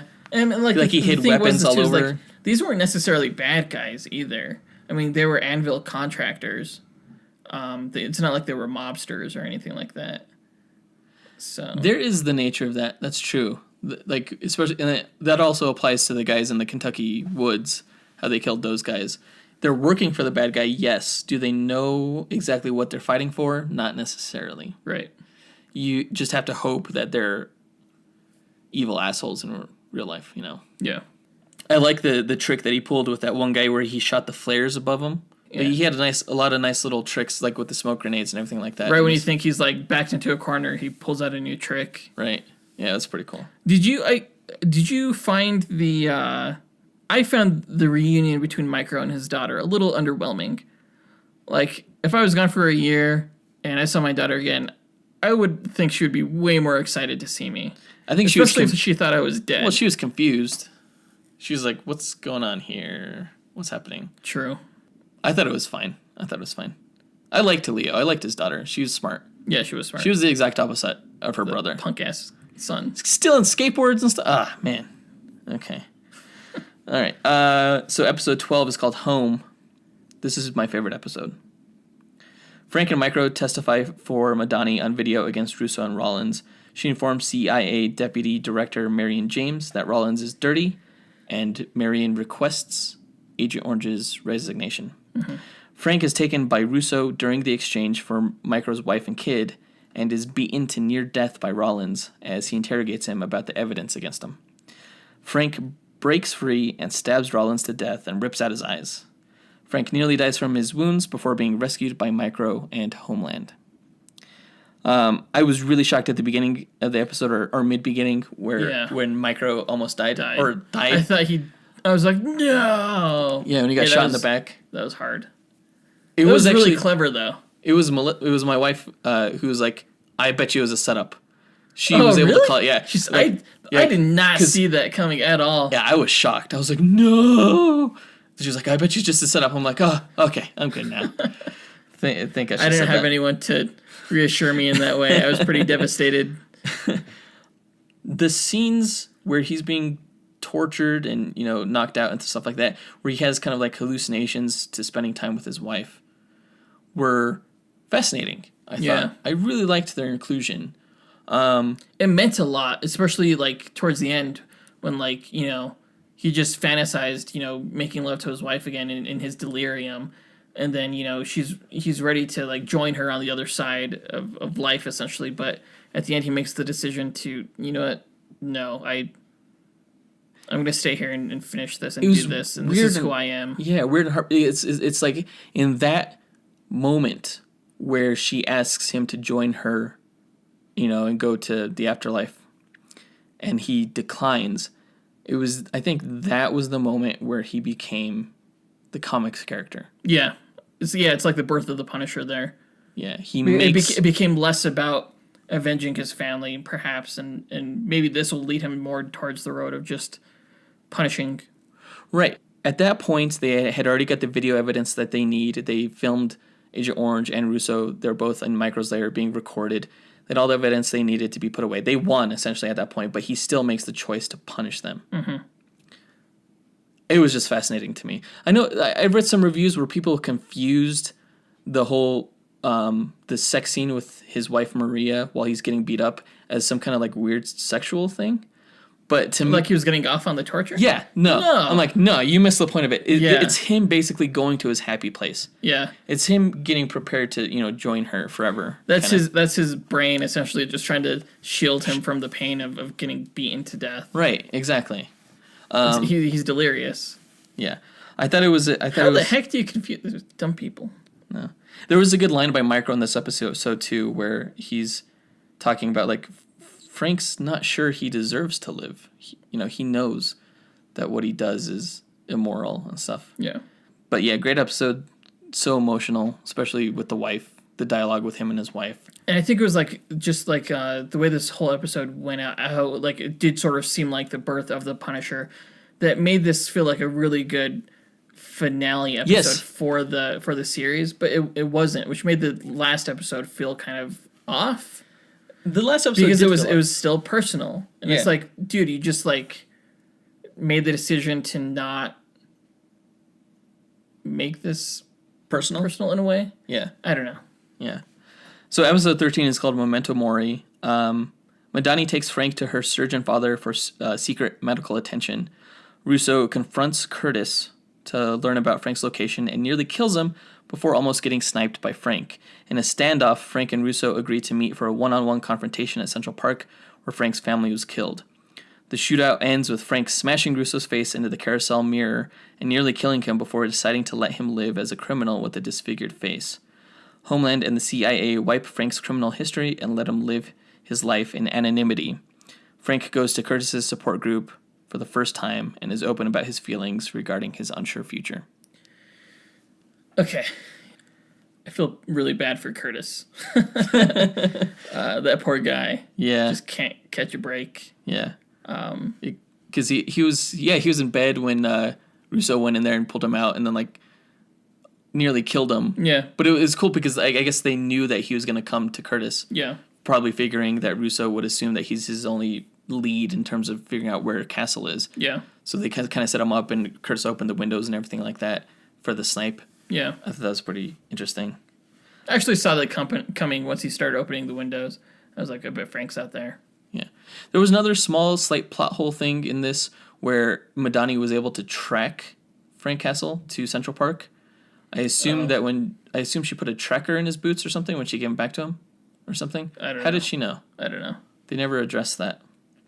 But she knew that he was in Central Park. I must have missed that somewhere. Wasn't there like some kind of like report over the police band that something was going down in Central Park? I forget, because I remember her looking at like a map of Central Park or something like that, and she was like, "Oh, he's there." Yeah, something like that. Like Frank, what are you doing, or something like that. Something. Like, why would you go back to that location? Yeah. I did like the final shootout though, even though it kind of dragged to get up to that point. I thought the final fight with Russo was pretty good. It was weird how he tried to get the tactical advantage by kidnapping those kids or those teenagers. Mm-hmm. I thought that was kind of a dick move. For sure. And then Madani shows up and she didn't really serve a purpose except to serve like a momentary distraction. She paid a hefty price for that momentary distraction by almost dying. She got shot in the freaking head. Yeah. That was crazy. When Punisher did get the upper hand, the way he turned Jigsaw into Jigsaw was way more brutal than I thought it was going to be. I thought it was just going to be like a lot of punches to the face or something. Yeah. Or like a lot of smashes into the mirror. But not only does he smash his head into the mirror, he drags it across he dragged it across like all those shards of glass, you know, like sliding it down. So it's like both me and my wife were like, oh, I can't look, I can't watch. I was watching it through like closed fingers almost. Because actually, yeah. What? I actually kind of had a problem with Punisher not killing Jigsaw there. Oh, I have a problem with that too, for sure. Yes. Doesn't make sense. It doesn't make sense. Because, like, you know, in the comics, Jigsaw became Jigsaw, not because the Punisher wanted him to become Jigsaw. He tried to kill him, and he ended up not dying. Jigsaw is Jigsaw because he's lucky, not out of mercy. Right. So, and then, like, the whole CIA kind of, like, pardon or wipe or whatever, that bothered me, too. That was a little bit of a stretch, too. That, it's like, oh, you saved one of our agents. We're going to forget everything you've done. It's like, they're going to regret that later on when he goes on a killing spree again. Right. You know? I don't like the idea of an entire department, especially the heads of the department, being cool with Frank Castle out on the loose, right? You know? Because he's a dangerous man. Exactly. Yeah. This episode for me was probably the weakest episode of the entire series. Which is interesting. It had, like, yeah, I would say it's among the weakest of the series, except for that final fight with Russo, I thought. But then that moment ended as soon as he decided to let him live. Yeah. But I thought the very last shot, the last scene of the episode where he's finally in the support group, which is never a side that you ever see of Frank Castle. No. Seeking treatment. Yeah. Very interesting, very humanizing. It's the most humanized Frank Castle I've ever seen. And the fact that he admits that he's scared, you know, he doesn't know what to do with his life. It almost seems like they're setting up a Punisher who doesn't become the Punisher. Yeah. So that's weird, but he has like this new lease on life, and, you know, he has no personal vendetta to get revenge on. Yeah. He needs somebody to punish. Like, yeah. And he needs to, the next season, he needs to be the Punisher through most of it, you know. Yeah. Wear the costume, and it needs to not be personal. It needs to not be a personal vendetta. It needs to be just a punishing vendetta. And the thing is, it's like, I'm sure like Netflix and Mar-Vell are like concerned that he's not going to be relatable, but it's like the Punisher shouldn't be relatable. Right. You know? I absolutely agree. He's one of those superheroes that like... You watch it as more of a character study as opposed to something that's relatable. Yeah, exactly. I mean, and as much as I could say, like, I was disappointed, or I wouldn't say I was disappointed with the last episode. It was the most disappointing, but it was still like a really good end cap to this story. Mm-hmm. It was kind of nice for like this version of the character, who to me you could almost say like if this wasn't a Punisher series, like this would still be like a really good series.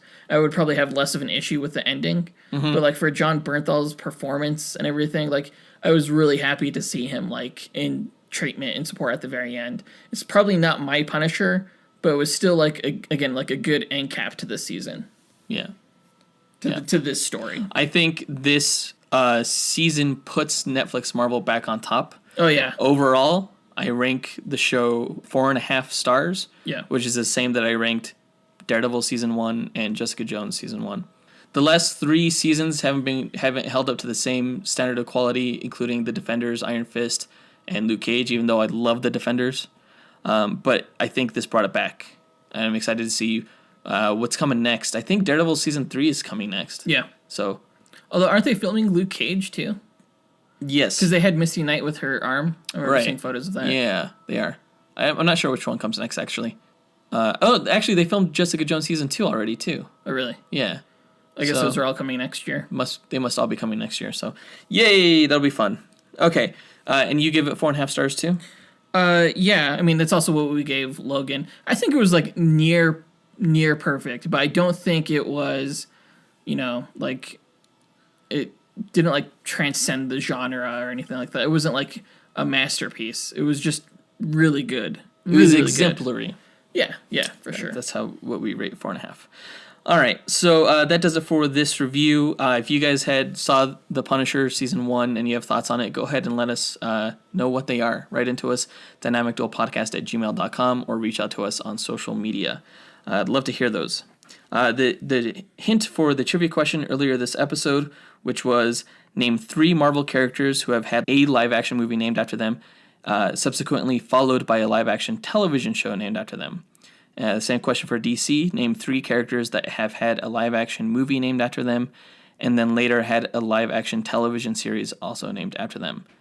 And the hint for that is, remember that both the movie and the TV series had to be named after the character, meaning shows like The Adventures of Lois and Clark and Gotham don't count. Right, it's to be their superhero name. Yeah, because those shows weren't named Superman and Batman. Yeah. Right.